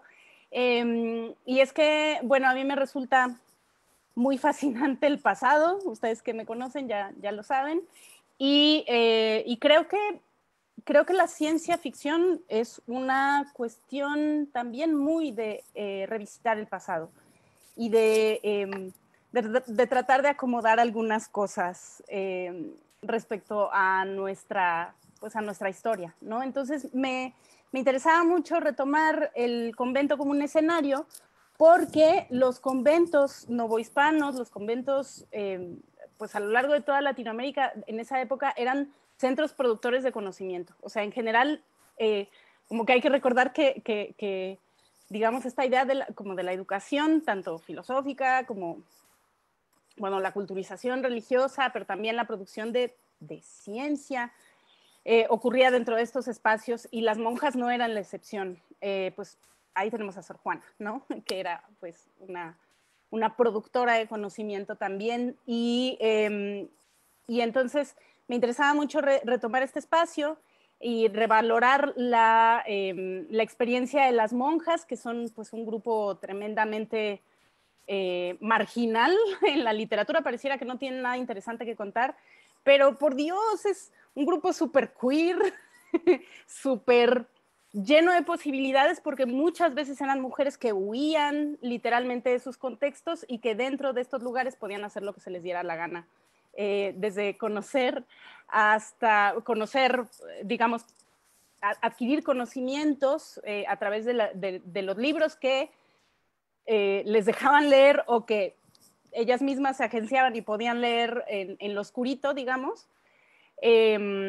pues hasta tener una vida mucho más tranquila que las de sus contemporáneas que sí estaban casadas y con hijos y siendo las incubadoras del reino, ¿no? Entonces, me atraía mucho esa idea, pero el artefacto de Sor Ágata trata de una monja que es llevada a juicio por el Santo Oficio, por la Santa Inquisición. Leí mucho historia de los juicios, o sea, estuve leyendo juicios y juicios y juicios, muchos de los nombres están sacados de los archivos de la Inquisición, muchas de las cosas que dicen las protagonistas de la historia, que son muchas, hay esclavas, hay mulatas, hay monjas criollas, hay caciques indígenas, monjas caciques, etcétera, están sacadas de los archivos de la Inquisición. Y porque me gusta mucho leer historia. Y pues creo que ahí hay una potencia de reflexión y de transformación, ¿no? En pensar en estas otras relaciones que se llevaban a cabo. El convento de Corpus Christi estaba dedicado a monjas de origen noble indígena, que ahí ya comporta una jerarquía, pero de alguna manera es algo que sabemos poco, ¿no? Que sí había mujeres que pertenecían a estas comunidades de los pueblos originarios que tenían este espacio para ellas, un espacio independiente. Ya sabemos que las monjas tenían muchísima riqueza, muchas de ellas, para poder entrar al convento había que pagar una dote que era pues, muy alta, tenías que tener lana, pues. Entonces ellas eran mujeres independientes que de alguna manera defendían el espacio de la invasión criolla, ¿no? Y entonces sobre eso revuelve un poco la historia, pero también sobre un diálogo, un misterioso diálogo que involucra una máquina y posibilidades del futuro, ¿no? Y hasta ahí ya le voy a dejar, porque creo que ya me tardé mucho. Entonces, ustedes dirán. Ay, yo la verdad es que me morí de risa con tu cuento. O sea, no sé si era la intención que fuera irónico y que hubiera un humor que es muy soterrado, o sea, no es un cuento de bromas jajaja, pero a mí, o sea, yo me partí de risa toda la lectura, porque está este juicio en el que se examina el artefacto que probablemente habrá fabricado Sor Ágata, y entonces todo lo que va declarando cada personaje, porque está contado, o sea, está narrado como el juicio, es como si leyéramos el acta del juicio de la Inquisición o de la Inquisición que tú inventaste. Y yo me moría de la risa porque digamos que hay esta figura medio antagónica de una monja que es como chismosa y celosa, digamos, y una puede ver cómo los diferentes personajes se expresan, tanto de esta monja, obviamente súper pía y súper beata y súper como enfadosa, que es una figura como muy, para mí es muy reconocible, cómo se expresan de ella y cómo se expresan de Sor Ágata, que es un personaje que no aparece tanto como otros porque se está narrando lo que le está pasando a ella y lo que ella está haciendo, pero todas las capas de lectura que tiene el cuento, o sea, como todos los niveles de lo que se está narrando ahí, a mí me causaron muchísima fascinación, además de que me morí de la risa todo el cuento, porque me estaba imaginando perfectamente tanto los equívocos intencionales, ¿no? Como tergiversar los hechos y acusar falsamente y ahí la verdad hacerla un poco retorcerla, como los testimonios más discretos y bueno, que reflejan obviamente este asunto jerárquico, ¿no? Pero estos testimonios muy discretos en los que una personaje no se atreve a denunciar o a decir nada malo de otra porque puede ser castigada, pero no puede evitar burlarse o no puede evitar decir, ay, o sea, está loca. Entonces, a mí me parece magistralmente hecho porque no importa en qué nivel se quede uno de lectura, o sea, no importa, digamos, todas las capas que uno entienda o no, es un cuento que funciona muy maravillosamente y además el artefacto es súper intrigante. O sea, se va describiendo poco a poco, ¿no? Digamos como por partes. Y entonces uno como lectora la tiene que ir armando en su mente y yo sí tenía como, o sea, me daban ganas de sacar un papelito y ir dibujándolo, así de, a ver, pero ¿cómo es este? ¿Cómo funciona? Está genial, es un gran cuento. Y me llama la atención porque creo que, aquí ya me voy a dirigir al respetable público, creo que la literatura de Gabriela, por ejemplo, en general en México como que no es tan común encontrar textos que tengan humor. Y en general en la ciencia ficción no es tampoco tan común encontrar textos que tengan humor o ironía necesariamente, como que siempre tendemos más quizá a la seriedad o a la solemnidad, no a la solemnidad, pero bueno, y que este texto tenga humor es algo muy fascinante. Y por otras cosas que conozco de Gabriela, efectivamente le gusta mucho la historia, pero además el diálogo que se establece entre lo que consideramos el pasado y lo que consideramos el futuro, como desde esta cuestión lineal, ¿no? O sea, nuestra mente opina que el tiempo es una cosa lineal, que va de atrás para adelante, esta línea que Gabriela establece y que siempre está jugando a ir y venir del futuro al pasado, o del presente al futuro, o del presente al pasado, por ejemplo, en un cuento como Futura Nereida, en el que el artefacto, el viaje en el tiempo, por decirlo así, no hay un viaje en el tiempo, pero bueno, el viaje en el tiempo se realiza a través del lenguaje, aquí se realiza a través de un artefacto en el que se deposita una esperanza, se deposita un sueño, se deposita un anhelo. Entonces es como un artefacto doble, ¿no? Y bueno, otros textos de Gabriela que algunos esperemos que los conozcan pronto, que de eso vendrá en el futuro también, en esa línea del futuro, pero hay como una constante búsqueda de conciliación y también hay una constante búsqueda de permanencia en el sentido justo de la memoria, de que de que no olviden, de que algunos personajes no olviden o de que otros personajes recuerden. Y eso me parece muy hermoso porque tiene que ver un poco con, sí, la idea de la linealidad del tiempo y de cómo concebimos desde el presente tanto lo que sucedió en el pasado que nos compete como lo que podría suceder en el futuro y en lo que incidimos en este momento, pero también es un continuum, o sea, también traza una línea en la que en realidad el tiempo no es lineal, valga la cacofonía, sino que es este continuo. Y ahí diría yo es donde, por ejemplo, está una de las virtudes de la ciencia ficción que escribe Gabriela, que no es una ciencia ficción necesariamente reconocible como etiqueta desde un inicio, porque siempre se concibe la ciencia ficción como con una parafernalia distinta. Entonces, en ese sentido, la propuesta de Gabriela siempre me ha parecido súper, súper innovadora, aquí sí como muy original, porque además es muy sutil, o sea, siempre los mecanismos de ciencia ficción, digamos, y como de irrupción de otras cuestiones, siempre son muy sutiles. Entonces, claro, Gaby dice, yo escribí un cuento de monjas, y uno inmediatamente podría preguntarse, ¿y dónde está la ciencia ficción? Pero bueno, ahí hay desde guiños al fraile Manuel Antonio de Rivas, que ahí por ahí anda su espíritu, hasta este asunto del tiempo-espacio y del continuum del tiempo-espacio que tiene que ver con la física cuántica. Entonces, yo ahí se los dejo, pero léanla, muchachos, yo sé lo que les digo. Además, bueno, a ver, no dijimos, Gabriela Damián es la primera mujer mexicana en haber obtenido el premio James T. Tree Jr., que es el premio feminista más importante que se otorga en Estados Unidos, y a Gaby le pusieron una tiara y la llevaron a la WisCon, y su cuento Soñarán en el Jardín, que fue el cuento que ganó, con el que ganó ese premio, que está en español y en inglés, lo pueden encontrar en línea, y además, bueno, como que hemos tratado de que se lea mucho porque es un cuento que vale mucho la pena. También hay una cuestión con la memoria, con el recuerdo y con los feminicidios y con un tema profundamente feminista que nos atañe profundamente en este presente, y hay un planteamiento muy duro, pero hay una esperanza de algo, hay una luz. Entonces, si no lo conocen, conózcanlo, por favor, búsquenlo, corran. Si ya lo conocen, pues creo que estarán de acuerdo, y pues nada, sigan la obra de Gabriela, personas bonitas. Yo se las recomiendo mucho. Yo quiero, a mí me gustó muchísimo el cuento de Gaby, este cuento a mí también me hizo reír en momentos, pero creo que tenía que ver también mucho como con la recuperación que haces del lenguaje de la época, ¿no?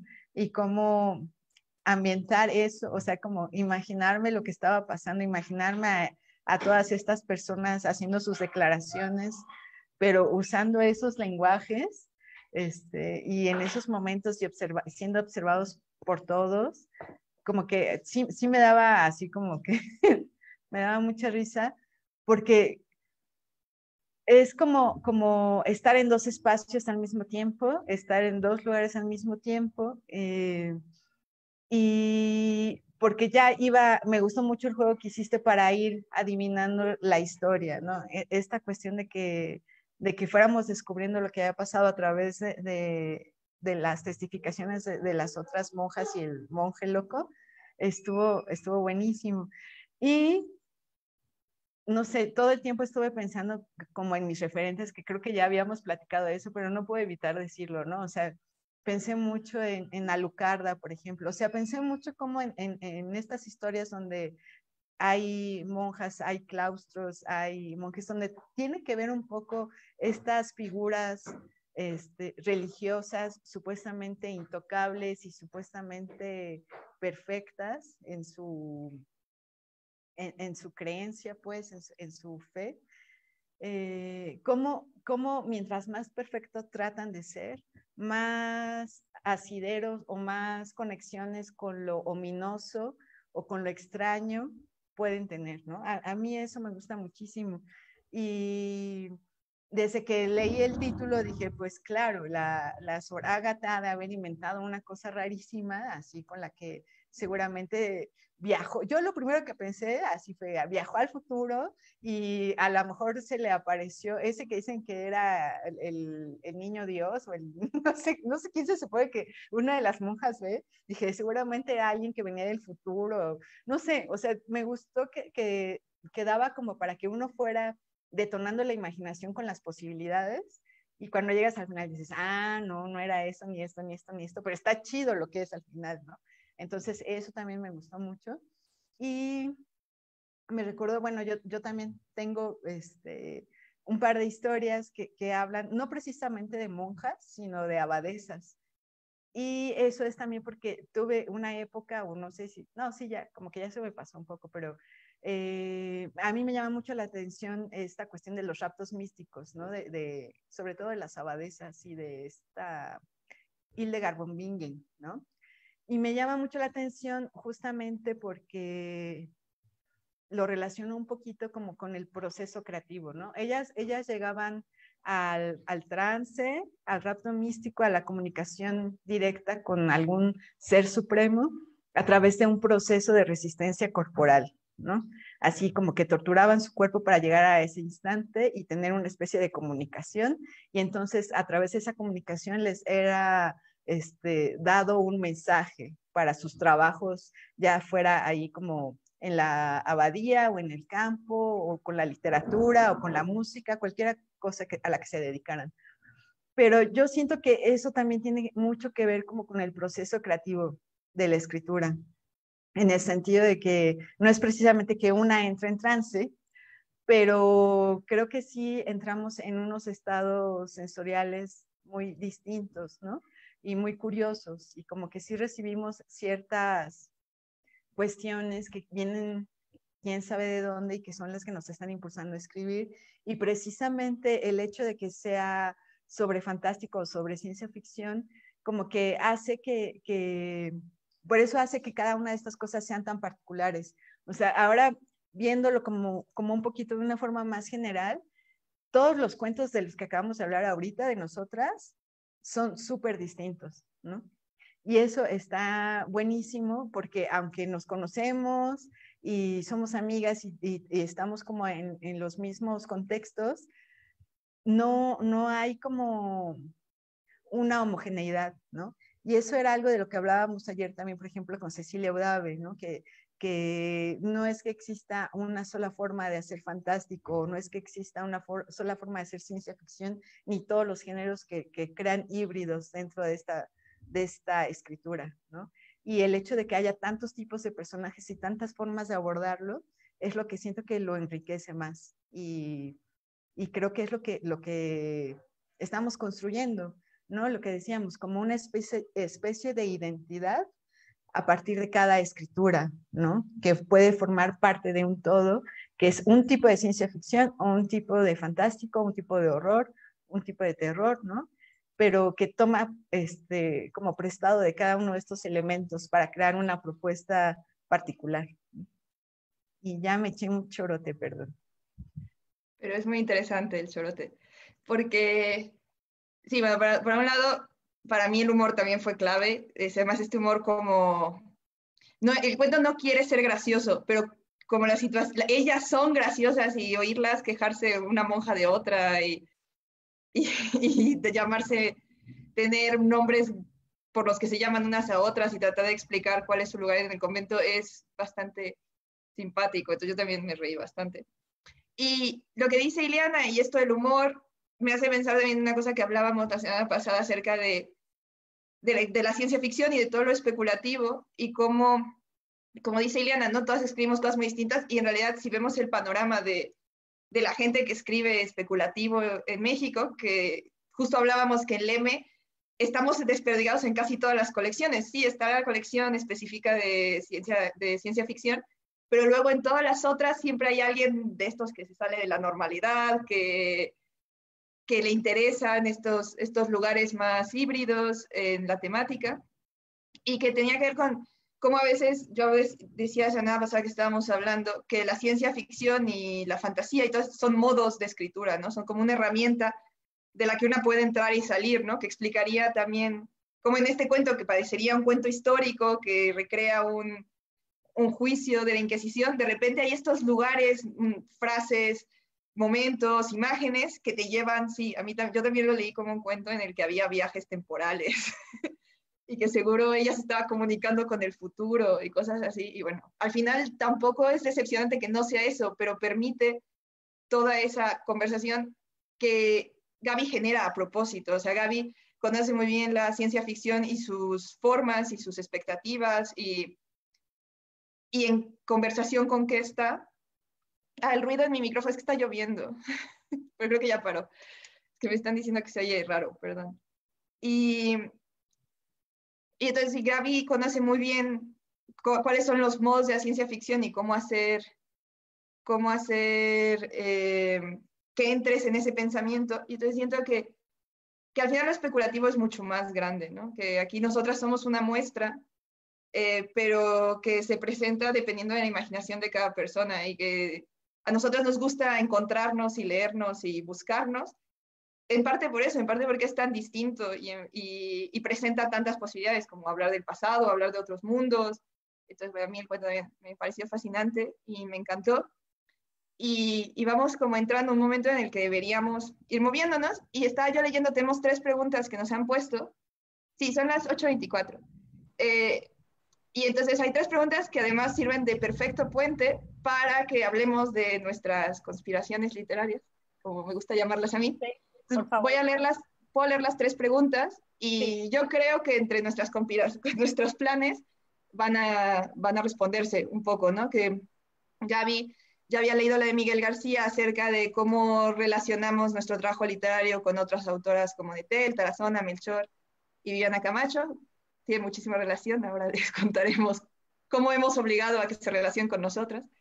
Karen Villada nos pregunta, ¿a qué creen que se deba la todavía existente resistencia en México a consumir productos culturales relacionados con la ciencia ficción y géneros similares? Que yo diría que depende el medio, porque las películas nadie las resiste.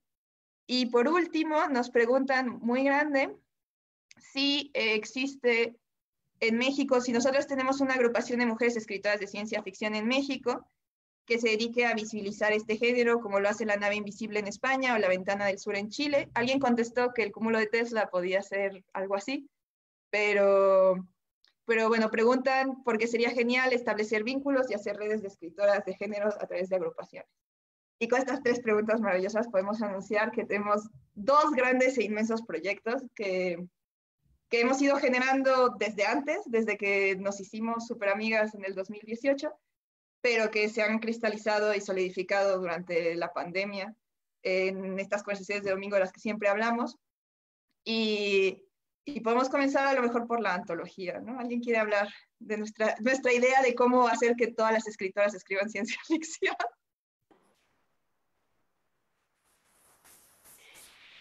Pues estaba tratando de hacer memoria, Gaby me ayudará, y no me acuerdo si esto sucedió en 2018 o en 2019, pero es culpa de que hemos estado en encerramiento ya meses.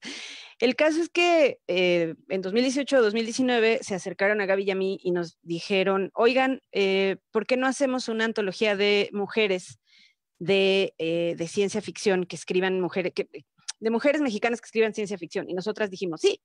Y luego ese proyecto en concreto ya no se pudo llevar a buen término con las condiciones que teníamos en ese inicio, pero Gaby y yo, perdón, afuera de mi casa están sucediendo cosas ruidosas, pero Gaby y yo, de todas maneras, seguíamos con el proyecto, y luego justo cuando empezamos a trabajar en colectivo como como grupo de amigas y también como grupo de amigas que quiere hacer cosas con Andrea y con Ileana, las involucramos en el proyecto y despegó de una manera fabulosa. Entonces lo que estamos haciendo es recopilar autoras mexicanas que nosotras consideramos que podrían leerse bajo la clave de la ciencia ficción o que podrían tener espacios liminares en los que dialogaran con la ciencia ficción. Entonces, estamos haciendo un paneo que se finca en el remotísimo pasado y que por ahí también hay monjas.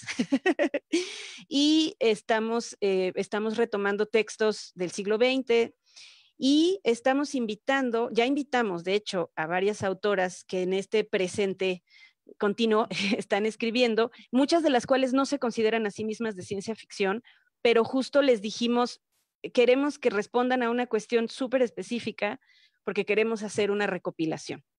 Y la verdad es que el proyecto está quedando súper chido y una cosa que nos llenaba de asombro y de felicidad es que sin querer hacer un recuento exhaustivo, porque eso no es posible, y porque además justo mucha gente joven ahorita está incursionando en la ciencia ficción de manera como muy abierta y lo declara de esa forma, pero bueno, no podemos, no pretendemos hacer una antología que abarque todo o a todas las autoras, pero sí a muchísimas.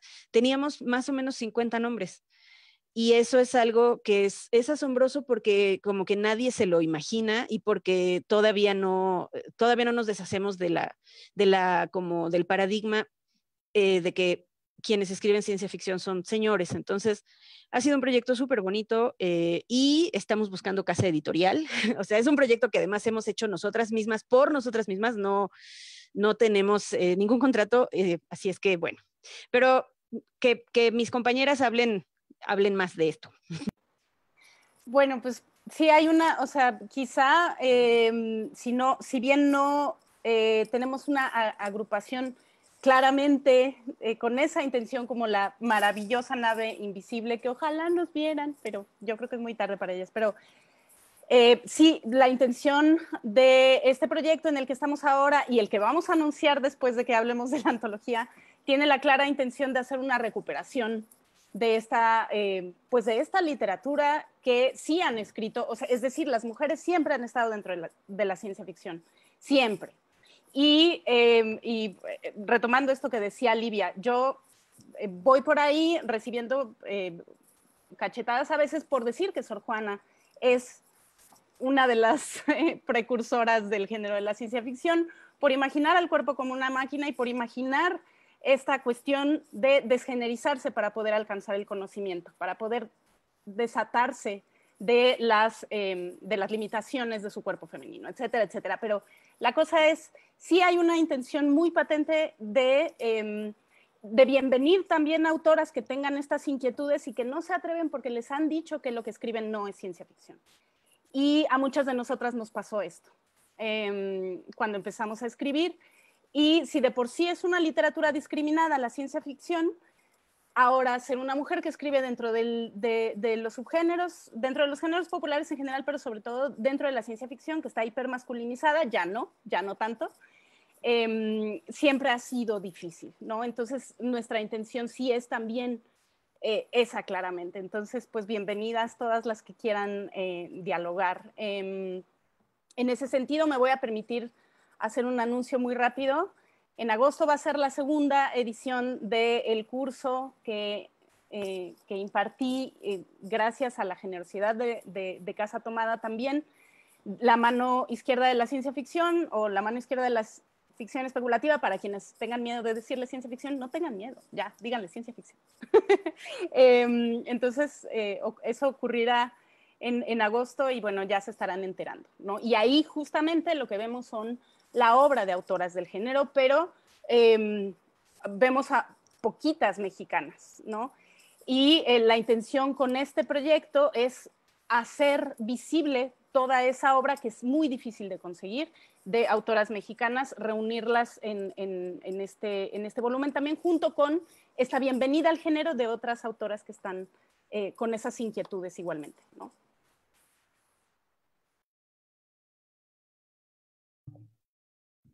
Bueno, yo lo que estaba pensando es que a mí me ha llamado mucho la atención desde hace tiempo, ¿no? Cuando iba a presentaciones de libros y charlas y decían, pero ¿qué escritoras? A ver, pero ¿qué escritoras de fantástico y de ciencia ficción existen, ¿no? Y que siempre te decían puros nombres de hombres.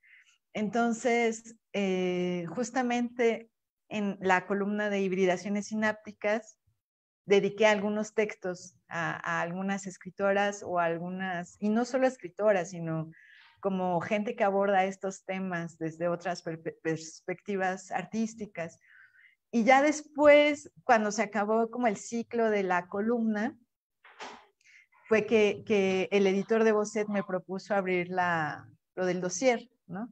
Y fue cuando pensé en lo de Fémina Incógnita.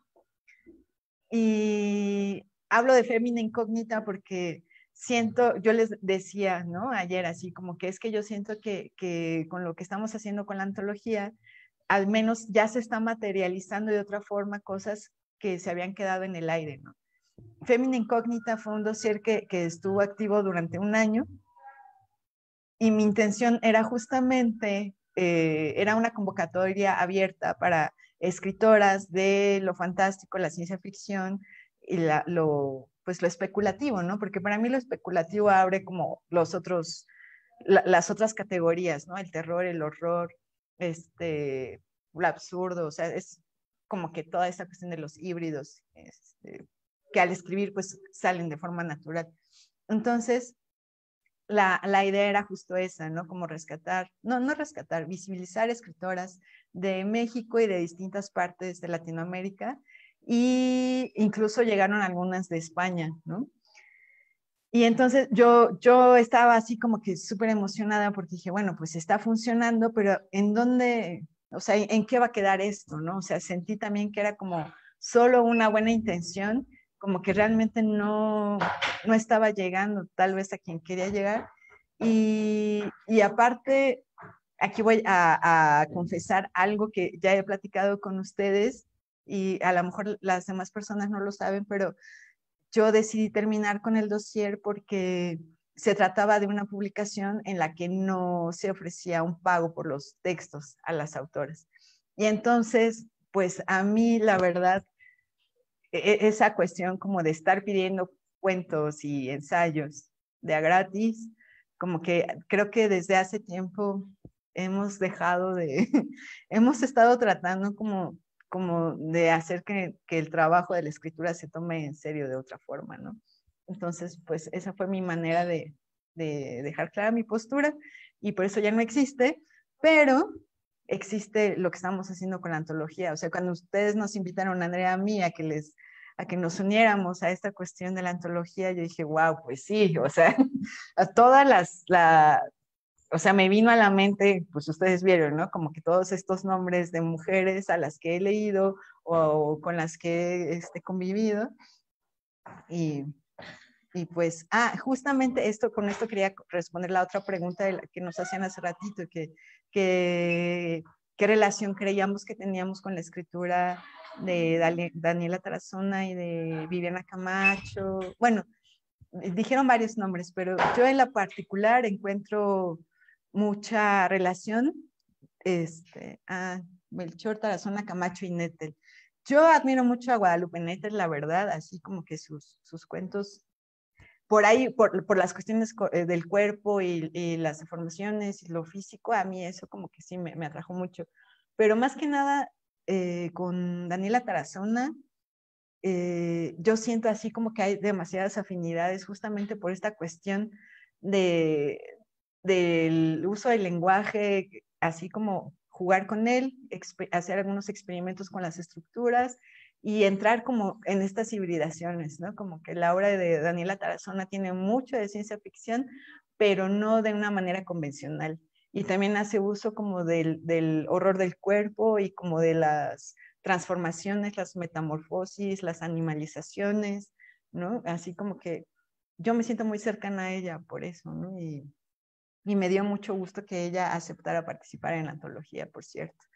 Y pues hay otras autoras, ¿no? Como Lola Ancira, que seguramente anda por ahí, con quien también siento que comparto algunas cosas las ideas y las estéticas del terror y del horror y del misterio y de lo siniestro, ¿no? Entonces, creo que esta cuestión de poder haber convocado a las autoras y decirles, estos tipos de géneros también existen y también son valiosos, y aunque tú no los quieras nombrar así, no es que te obliguemos a que los nombres ni a que escribas eso, sino hay algo en tu escritura que está hablando de eso, y nosotras queremos así como mostrarlo, hacerlo, catapultarlo, detonarlo, ¿no? Y Leerlo desde ahí, ¿no? Desde ahí lo leemos exactamente. nosotras y queremos compartir esa lectura ¿no? y que vean que también las demás personas puedan ver esa potencia que nosotras estamos viendo desde este lado, porque también un poco la intención es ayudar a la gente que está ahorita muy interesada en saber de qué va la ciencia ficción y lo fantástico, ayudar a dar esas claves de lectura también desde nuestras propias lecturas, ¿no? Y ayudar a entender estas otras literaturas e incluso la literatura en general, como Guadalupe Nettel, etcétera, eh, pues sí, para reconfigurar el canon literario de la literatura de verdad, ¿no? O sea, como que también nosotras tenemos cosas que decir respecto a ese orden, ¿no? Nosotras tenemos que decir cómo estamos leyendo las obras desde este lado, y ahí se pueden reacomodar muchas cosas. Y en ese sentido, si les parece bien, para irnos moviendo, porque tenemos todavía 2 anuncios importantes, me gustaría unir 2 preguntas que nos hacen, la de Karen Villada, de por qué creemos que está un poco discriminada, bueno, un poquito nada más, ¿eh? Un poquito. Los subgéneros o los géneros populares, y la de Rodrigo Bastidas, hola Rodrigo, que dice cómo funciona el formato en relación con el cuento que han escrito, es decir, el formato y el cuento, como nuestras estéticas en relación como a la plataforma. Y creo que tienen que ver las 2 cosas como fondo y forma, y la discriminación que hay en torno a la ciencia ficción y a lo fantástico. Normalmente son... a ver ustedes qué piensan, pero como yo lo veo, creo que muchas veces son escrituras que están al margen, y ya vieron la publicación de Iliana hace ratito, ya vieron la clase del libro que es, ¿no? Y nosotras, ahí está, ¿no? Nosotras publicamos en fanzines, publicamos mayoritariamente ficción breve, se mueve en otros circuitos de publicación, y esos objetos no son considerados como con la seriedad suficiente como para formar parte de un canon literario de verdad, ¿no? Por un lado, o sea, creo que sí está ligada a la cuestión de los objetos culturales que sí están validados y los que no. Y nosotras que venimos de esa herencia fancinera, de autopublicación muchas veces, o de las antologías, pues muchas de nosotras hemos construido nuestras carreras así. Yo no tengo un libro que reúna algo con mi nombre, y por eso no puedo estar en las historias o en los catálogos de cuentistas mexicanas, aunque yo haya hecho toda mi carrera como cuentista, por ejemplo, ¿no? Entonces eso es interesante, y creo que en ese sentido lo digital puede ser un poco el nuevo fanzine. De alguna manera es donde está circulando mucho de estas nuevas escrituras, o bueno, de estas viejas nuevas escrituras, en cuanto a que ya llevamos un tiempo nosotros también un poco a la vanguardia de publicar de esta manera, y permite que se muevan y que encuentren a quienes nos leen, ¿no? O sea, los subgéneros siempre están buscando, siempre nos estamos buscando creadores y lectoras, ¿no? Y lo digital permite eso. Nosotras mismas nos proveemos de la droga constantemente, nos traficamos PDFs, nos pasamos escaneos, es decir, es un movimiento muy movido por la pasión, por el amor a lo que nos tiene que decir el subgénero. Y aquí, respondiendo un poco más a lo que dice Karen, creo que también tiene que ver con la cuestión subversiva que tienen todas estas literaturas, ¿no?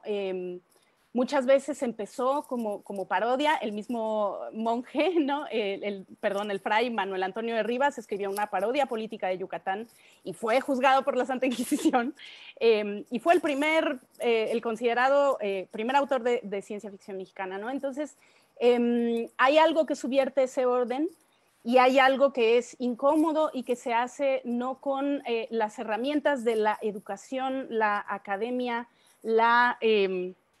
el arte entendido como lo entiende pues, la Academia Occidental pero que tiene muchos otros valores, ¿no? Y actualmente, fíjense en esto que voy a decir, que creo que aquí pues es algo que nos compete, digamos, a todas las personas y no nada más a las que nos interesan los subgéneros. La ciencia ficción, por ejemplo, es un espacio que permite la discusión del futuro, que permite la discusión de la construcción de nuevos órdenes, de nuevas sociedades, de nuevas maneras de estar en el mundo que antes proveían otros sistemas. Es decir, la política se supone que esa es su labor, o la filosofía. Y ahora la ciencia ficción es en donde nos aventuramos a imaginar todas estas cosas. Por eso nos interesa tanto, porque provee muchas herramientas para que podamos hacerlo en un momento como este. Especular, imaginar, aventurarnos, hacer ensayos de la experiencia, hacer laboratorios de la experiencia. Y en ese sentido, pues tienen muchísimo que decir, ¿no? Y si antes parecían ensayos insulsos porque existían estos otros espacios y se tenía fe en esos espacios, ¿no? En estos sistemas políticos o en estos órdenes políticos del pasado, pues ahora la ciencia ficción es este espacio que puede proveer esa transformación a través de la imaginación y a través de la colectividad, ¿no? Y no sé si... Y bueno, como no estamos, o sea, como no queremos que todo esto de la colectividad y de lo que hablan de las redes se quede en el aire, hemos decidido, bueno, uno de nuestros otros proyectos es, nosotros nos conocimos como parte de la Mexican X Initiative, que nos llevó a las 4 a una Worldcon, a conocer los Hugos, a conocer un montón de creadores mexicoamericanos, donde Livia hizo 2 antologías bilingües, y nos interesan muchísimo las redes, tanto con Estados Unidos y con el mundo más canónico de la ciencia ficción, pero también con Latinoamérica y España. Y lo hablamos un montón, teníamos muchas ganas de hacer una convención mexicana, entender qué quería decir hacer una convención de ciencia ficción mexicana, pero claro, la pandemia llegó. Y entonces, en vez de eso, no tenemos una red así como la nave invisible, pero decidimos organizar 7 charlas que se van a llevar a cabo los últimos 2 fines de semana de septiembre. Ya comenzó mucha gente, invitamos a muchos ponentes que vienen, sí, de muchos países de Latinoamérica, de España, de Estados Unidos, muchos mexicanos, a hablar de las cosas que a nosotras nos interesan sobre estos temas, que tienen que ver con la distopía, tienen que ver con escribir entre lenguajes y fronteras, tienen que ver con los futuros que logramos imaginar, buenos y malos para el mundo, con el cambio climático, con cómo la pandemia puede que ya haya cambiado nuestra manera de escribir, y es a lo mejor nuestra manera de juntar autores, autoras, para comenzar a crear estas redes y esta conversación en español de qué es esta literatura especulativa, cómo nos vamos a reunir, cómo nos vamos a encontrar, e invitar a la gente a leerla, a conocer quién está haciendo esto en Chile, en Guatemala, en Colombia, y estamos súper emocionadas. Se llama La Mexicona, ese es el título que le hemos dado. Nosotras 4 no tenemos, estamos todavía en busca de nombre de banda, como decimos, pero La Mexicona es como eso, a lo mejor eso, nuestra manera de hacer un acto, hacer todas estas ideas un acto y decir, vamos a hacer una convención por Zoom que llegue, donde juntemos a la gente que más nos interesa o que nos diga que sí, que todas nos ha dicho que sí hasta ahora, hablar de esto. Entonces, bueno, iremos anunciándola, todavía estamos juntando ponentes, estamos mandando invitaciones, colocando detalles, viendo cómo le vamos a hacer, quién nos va a hostear, todas estas cosas, pero estamos súper emocionadas de hacer este primer paso de una convención, porque para nosotras, sobre todo, creo que hablo por todas, de decir que estar en la Mexican X Initiative, estar en la Worldcon, fue encontrar que había una manera de nuestra gente, ¿no? De gente que hablaba nuestro mismo idioma, tenía nuestros mismos intereses, tenía ganas de hablar de dragones y naves espaciales durante mucho tiempo, mientras se tomaba una cerveza. Y queremos hacer algo así y traerlo a México, al español y a todos estos puentes que esperamos que se creen con este primer paso.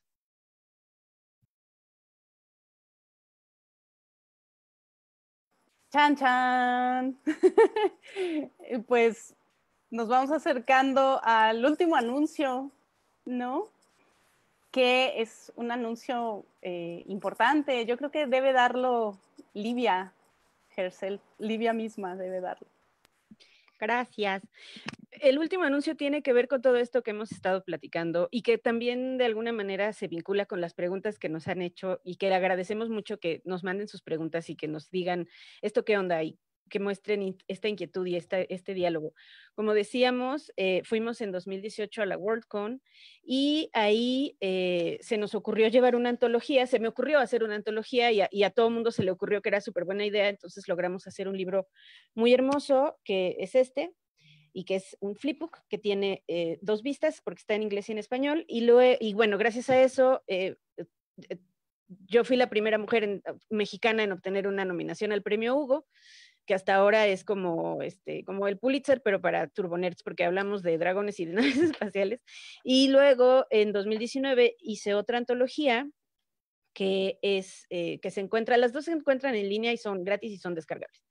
Pero entonces, gracias a estas sinergias y a estos diálogos y a estos libros y antologías, Julia Ríos, cuando estuvimos en la Worldcon del año pasado en Dublín, precisamente por lo de la nominación al premio Hugo, me puso en contacto con la gente de Strange Horizons, que es una revista que está hecha, bueno, su base está en Estados Unidos, pero tiene a gente como de todo el mundo, que es una revista que sí, su mayor producción es en inglés, pero es muy importante para la ficción especulativa y han hecho números especiales de Brasil, de la India, o sea, tienen vínculos están haciendo vínculos con todo el mundo. Decidieron hacer un especial de ciencia ficción, especulación, fantasía mexicano y me invitaron a que yo hiciera la edición. Entonces es algo que me hace así súper feliz porque me gusta hacer libros y me gusta hacer antologías. Y este es un número especial de revista, no es exactamente una antología, pero es un especial mexicano. Entonces, literalmente la convocatoria está en español y está en inglés y está abierta a todas las personas mexicanas y está abierta a todas las personas que tengan raíces mexicanas, incluso gente, por ejemplo, que se considera chicana o personas que se consideran México algo, ¿no? Mexicoamericanas, Mexicoasiáticas, etcétera. Todas las personas que tengan raíces mexicanas o vínculos mexicanos, tanto de procedencia como de multiculturalidad, son bienvenidas. Estamos haciendo énfasis en que si son personas de pueblos originarios o de pueblos indígenas, pues, y que escriben en estas lenguas indígenas, nos manden sus textos porque necesitamos también tender ese puente, necesitamos ese diálogo con estas literaturas que no se han difundido tanto y que además a veces tienen también ideas que se podrían considerar especulativas, o sea, ideas sobre el tiempo que no son lineales, ideas sobre la fantasía o sobre el terror o lo que nosotros ponemos en esas etiquetas. Entonces, es una convocatoria abierta literalmente. Lo único que tienen que hacer es entrar en la convocatoria y si tienen un texto, el máximo son 4,000 palabras, las colaboraciones se van a pagar y se van a pagar a 10 centavos de dólar por palabra, lo cual es la tarifa más alta de escritura profesional en inglés. O sea, en inglés 10 centavos por palabra es así como wow, porque el mínimo es, como el mínimo de profesional es 8 centavos de dólar por palabra. Entonces, bueno, me emociona mucho, estoy siendo un poco incoherente, perdónenme, pero la verdad es que es algo que me da muchísimo gusto porque justo estos puentes que hemos estado tendiendo con el norte, pero también con Latinoamérica, pero también aquí mismo en México, como que también este tipo de iniciativas pueden ayudar mucho a que justo la literatura mexicana se conozca en otras lenguas y se conozca en otros países. Y además, bien que mal, para alguien, digamos, que esté fincada o fincado aquí en México, o que tenga este origen y que no necesariamente sepa cómo incursionar en un mercado como el estadounidense, que no deja de ser un parámetro, porque pues de ahí vienen muchas de las cosas, es importante. Entonces, esta es como una oportunidad que es súper chida. Y pues lo único que tienen que hacer es leer la convocatoria y mandar su cuento en un formulario que hay que llenar, que es súper fácil. No necesitan tener traducción, pueden mandarlo en español. Si la tienen, mándenla. O sea, la verdad es que es como, siento que es una convocatoria que acabó siendo muy amable y pues bueno, le damos la bienvenida a toda la narrativa especulativa, fantasía, ciencia ficción, terror, weird, surrealista, extraño, onírico. Esto no sé qué es, pero no es realista, mándenlo. O sea, es, no sé qué más puedo decir, me atoré, como que me encloché de la emoción, pero, pero la verdad es que es uno de los resultados de hacer estos esfuerzos colectivos y estos puentes y este trabajo horizontal y esta conversación. Lo que vamos a hacer con la mexicona tiene que ver con esta discusión de, bueno, pero ¿por qué en México no se leen estos géneros o sí? ¿De qué manera se consumen o no? Hay una historia que tiene que ver con lo comercial y con lo editorial, que atraviesa mucho este asunto. Hay una cuestión de cómo se lee y desde dónde, de que nos hemos alimentado de traducciones. Entonces, todo eso se puede cristalizar en estas conversaciones, en estas charlas que vamos a tener en septiembre. Y también todo esto se puede tender este puente con esta oportunidad de publicar en Strange Horizons, que la verdad es que pues está bien chida y pues también, ¿no? La antología de mujeres, o sea, estamos haciendo cosas marginales dentro de lo marginal y al mismo tiempo estamos tratando de que independientemente de que se nos considere o no marginales, porque también hay gente que dice que no, que ya estamos en el mainstream. Yo digo, no es el mainstream, es el zeitgeist, que no es lo mismo, porque ni siquiera hay una sola colección mexicana específica de especulativo ni de ciencia ficción. Nos hemos colado por donde podemos en distintas casas independientes que por acá y por allá de repente, este libro es de terror, esta novela es de ciencia ficción, este libro es de especulativo, pero no hay una sola colección ni una revista especializada de las que se consideran profesionales. Hay espacios como Penumbria, que Miguel Antonio Lupián lleva años sosteniendo así a fuerza de a puro amor. Pero, por ejemplo, el hecho de que no podamos siempre publicar una revista y pagarle a los colaboradores, que era lo que le pasó a Ileana, sigue siendo un problema porque no tenemos vínculos con la edición comercial y porque, bueno, la edición en México es un universo muy complicado. Pero entonces, estos diálogos ayudan y estas iniciativas y, bueno, toda la gente que está aquí en esta charla, la verdad es que es también muy emocionante porque si hay un interés y hay gente que lee y gente que se interesa, hay gente que quiere dialogar, estamos aquí. O sea, es como que sea en casa tomada, que haya sido en casa tomada esta charla, a mí me parece que es como una señal a nivel semiótico, porque es como, tomemos esta casa porque es nuestra. Entonces, también, para mí, la ciencia ficción es mi casa, la literatura especulativa, de literatura fantástica y todas las demás etiquetitas que quieran ponerle, para mí es mi casa y desde esa casa quiero abrirla y quiero invitar a la gente. Entonces, pues eso. Y también, pues en ese sentido, es bien bonito ver que nos escribe Pamela de La Ventana del Sur, que amamos La Ventana del Sur, por supuesto. Saludos allá hasta Chile. Y pues yo creo que ya vamos acercándonos al final. Creo que tenemos una última pregunta. No sé si algo también que Ileana, Andrea quieran decir que se les quede en el tintero. Bueno, yo quería nada más decir algo de la antología que es bien importante también. No solo vamos a publicar los cuentos, sino que les estamos pidiendo a las autoras, gracias, algo que denominamos como la verdad, o como dicen mis Gaby, Livia y Andrea, la verdad. Es Olga la que dice mi verdad. Mi verdad. Y esto es volviendo a la cuestión de que no existe una sola forma de hacer fantástico, ni ciencia ficción, ni horror, ni todas estas categorías genéricas. Queremos que cada autora nos diga qué es, o sea, que en el cuento respondas a la pregunta de qué es para ella la ciencia ficción o lo especulativo, pero queremos que en esta parte de la verdad nos diga como su visión personal o su poética sobre su escritura en torno a la ciencia ficción. O sea, digamos, si yo escribo terror, ¿cómo acerco el terror a la ciencia ficción?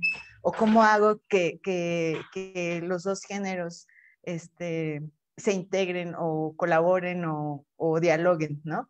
O sea, aquí es donde queremos abrir esta perspectiva y visibilizar esta perspectiva. No hay una sola forma, porque otra vez no queremos romper un canon para crear otro. Simplemente queremos mostrar todas las formas de escritura y de estos tipos de escritura que no tienen que ver con la realidad normalizada, que es lo que a nosotros nos interesa justamente por esto, ¿no? Porque creemos que este tipo de escritura y de literatura es lo más subversivo que hay, ¿no? Y que es nuestra propuesta y nuestra apuesta para ir cambiando estas perspectivas sobre la realidad.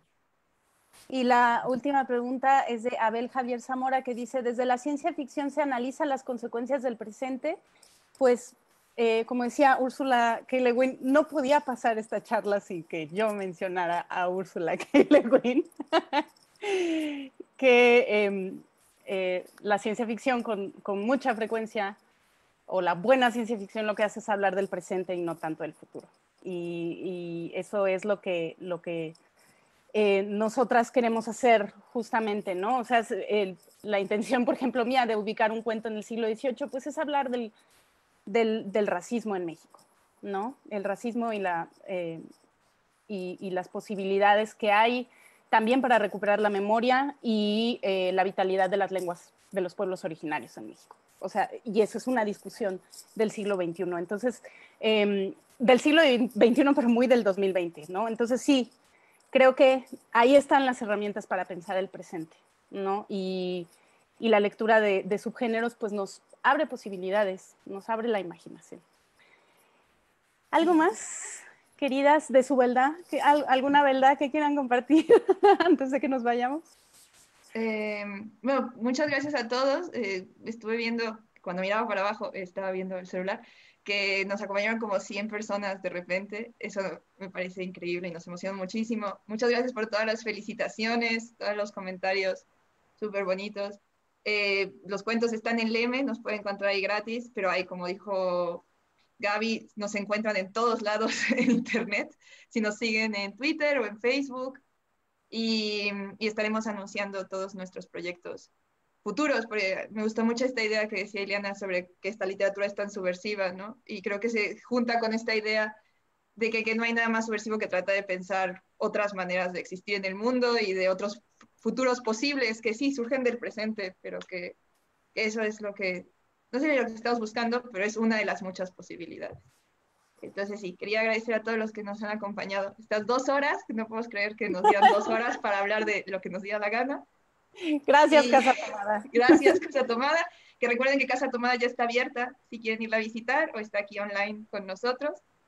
Y sí, creo que eso es todo. Estamos aquí, estamos presentes y vamos a seguir. Así es. Pues muchas gracias. Por favor, estén al pendiente de la Mexicona, que se va a llevar a cabo en septiembre, y de esta convocatoria tan importante con Strange Horizons. Y bueno, pues ya, ahí estaremos en contacto. Muchas gracias por venir y muchas gracias por hacernos sentir esperanza, que es nuestra adicción. Tratar de sentirla y tratar de transmitírselas pues, a través de la ciencia ficción y lo fantástico. Gracias. Buenas noches. Gracias.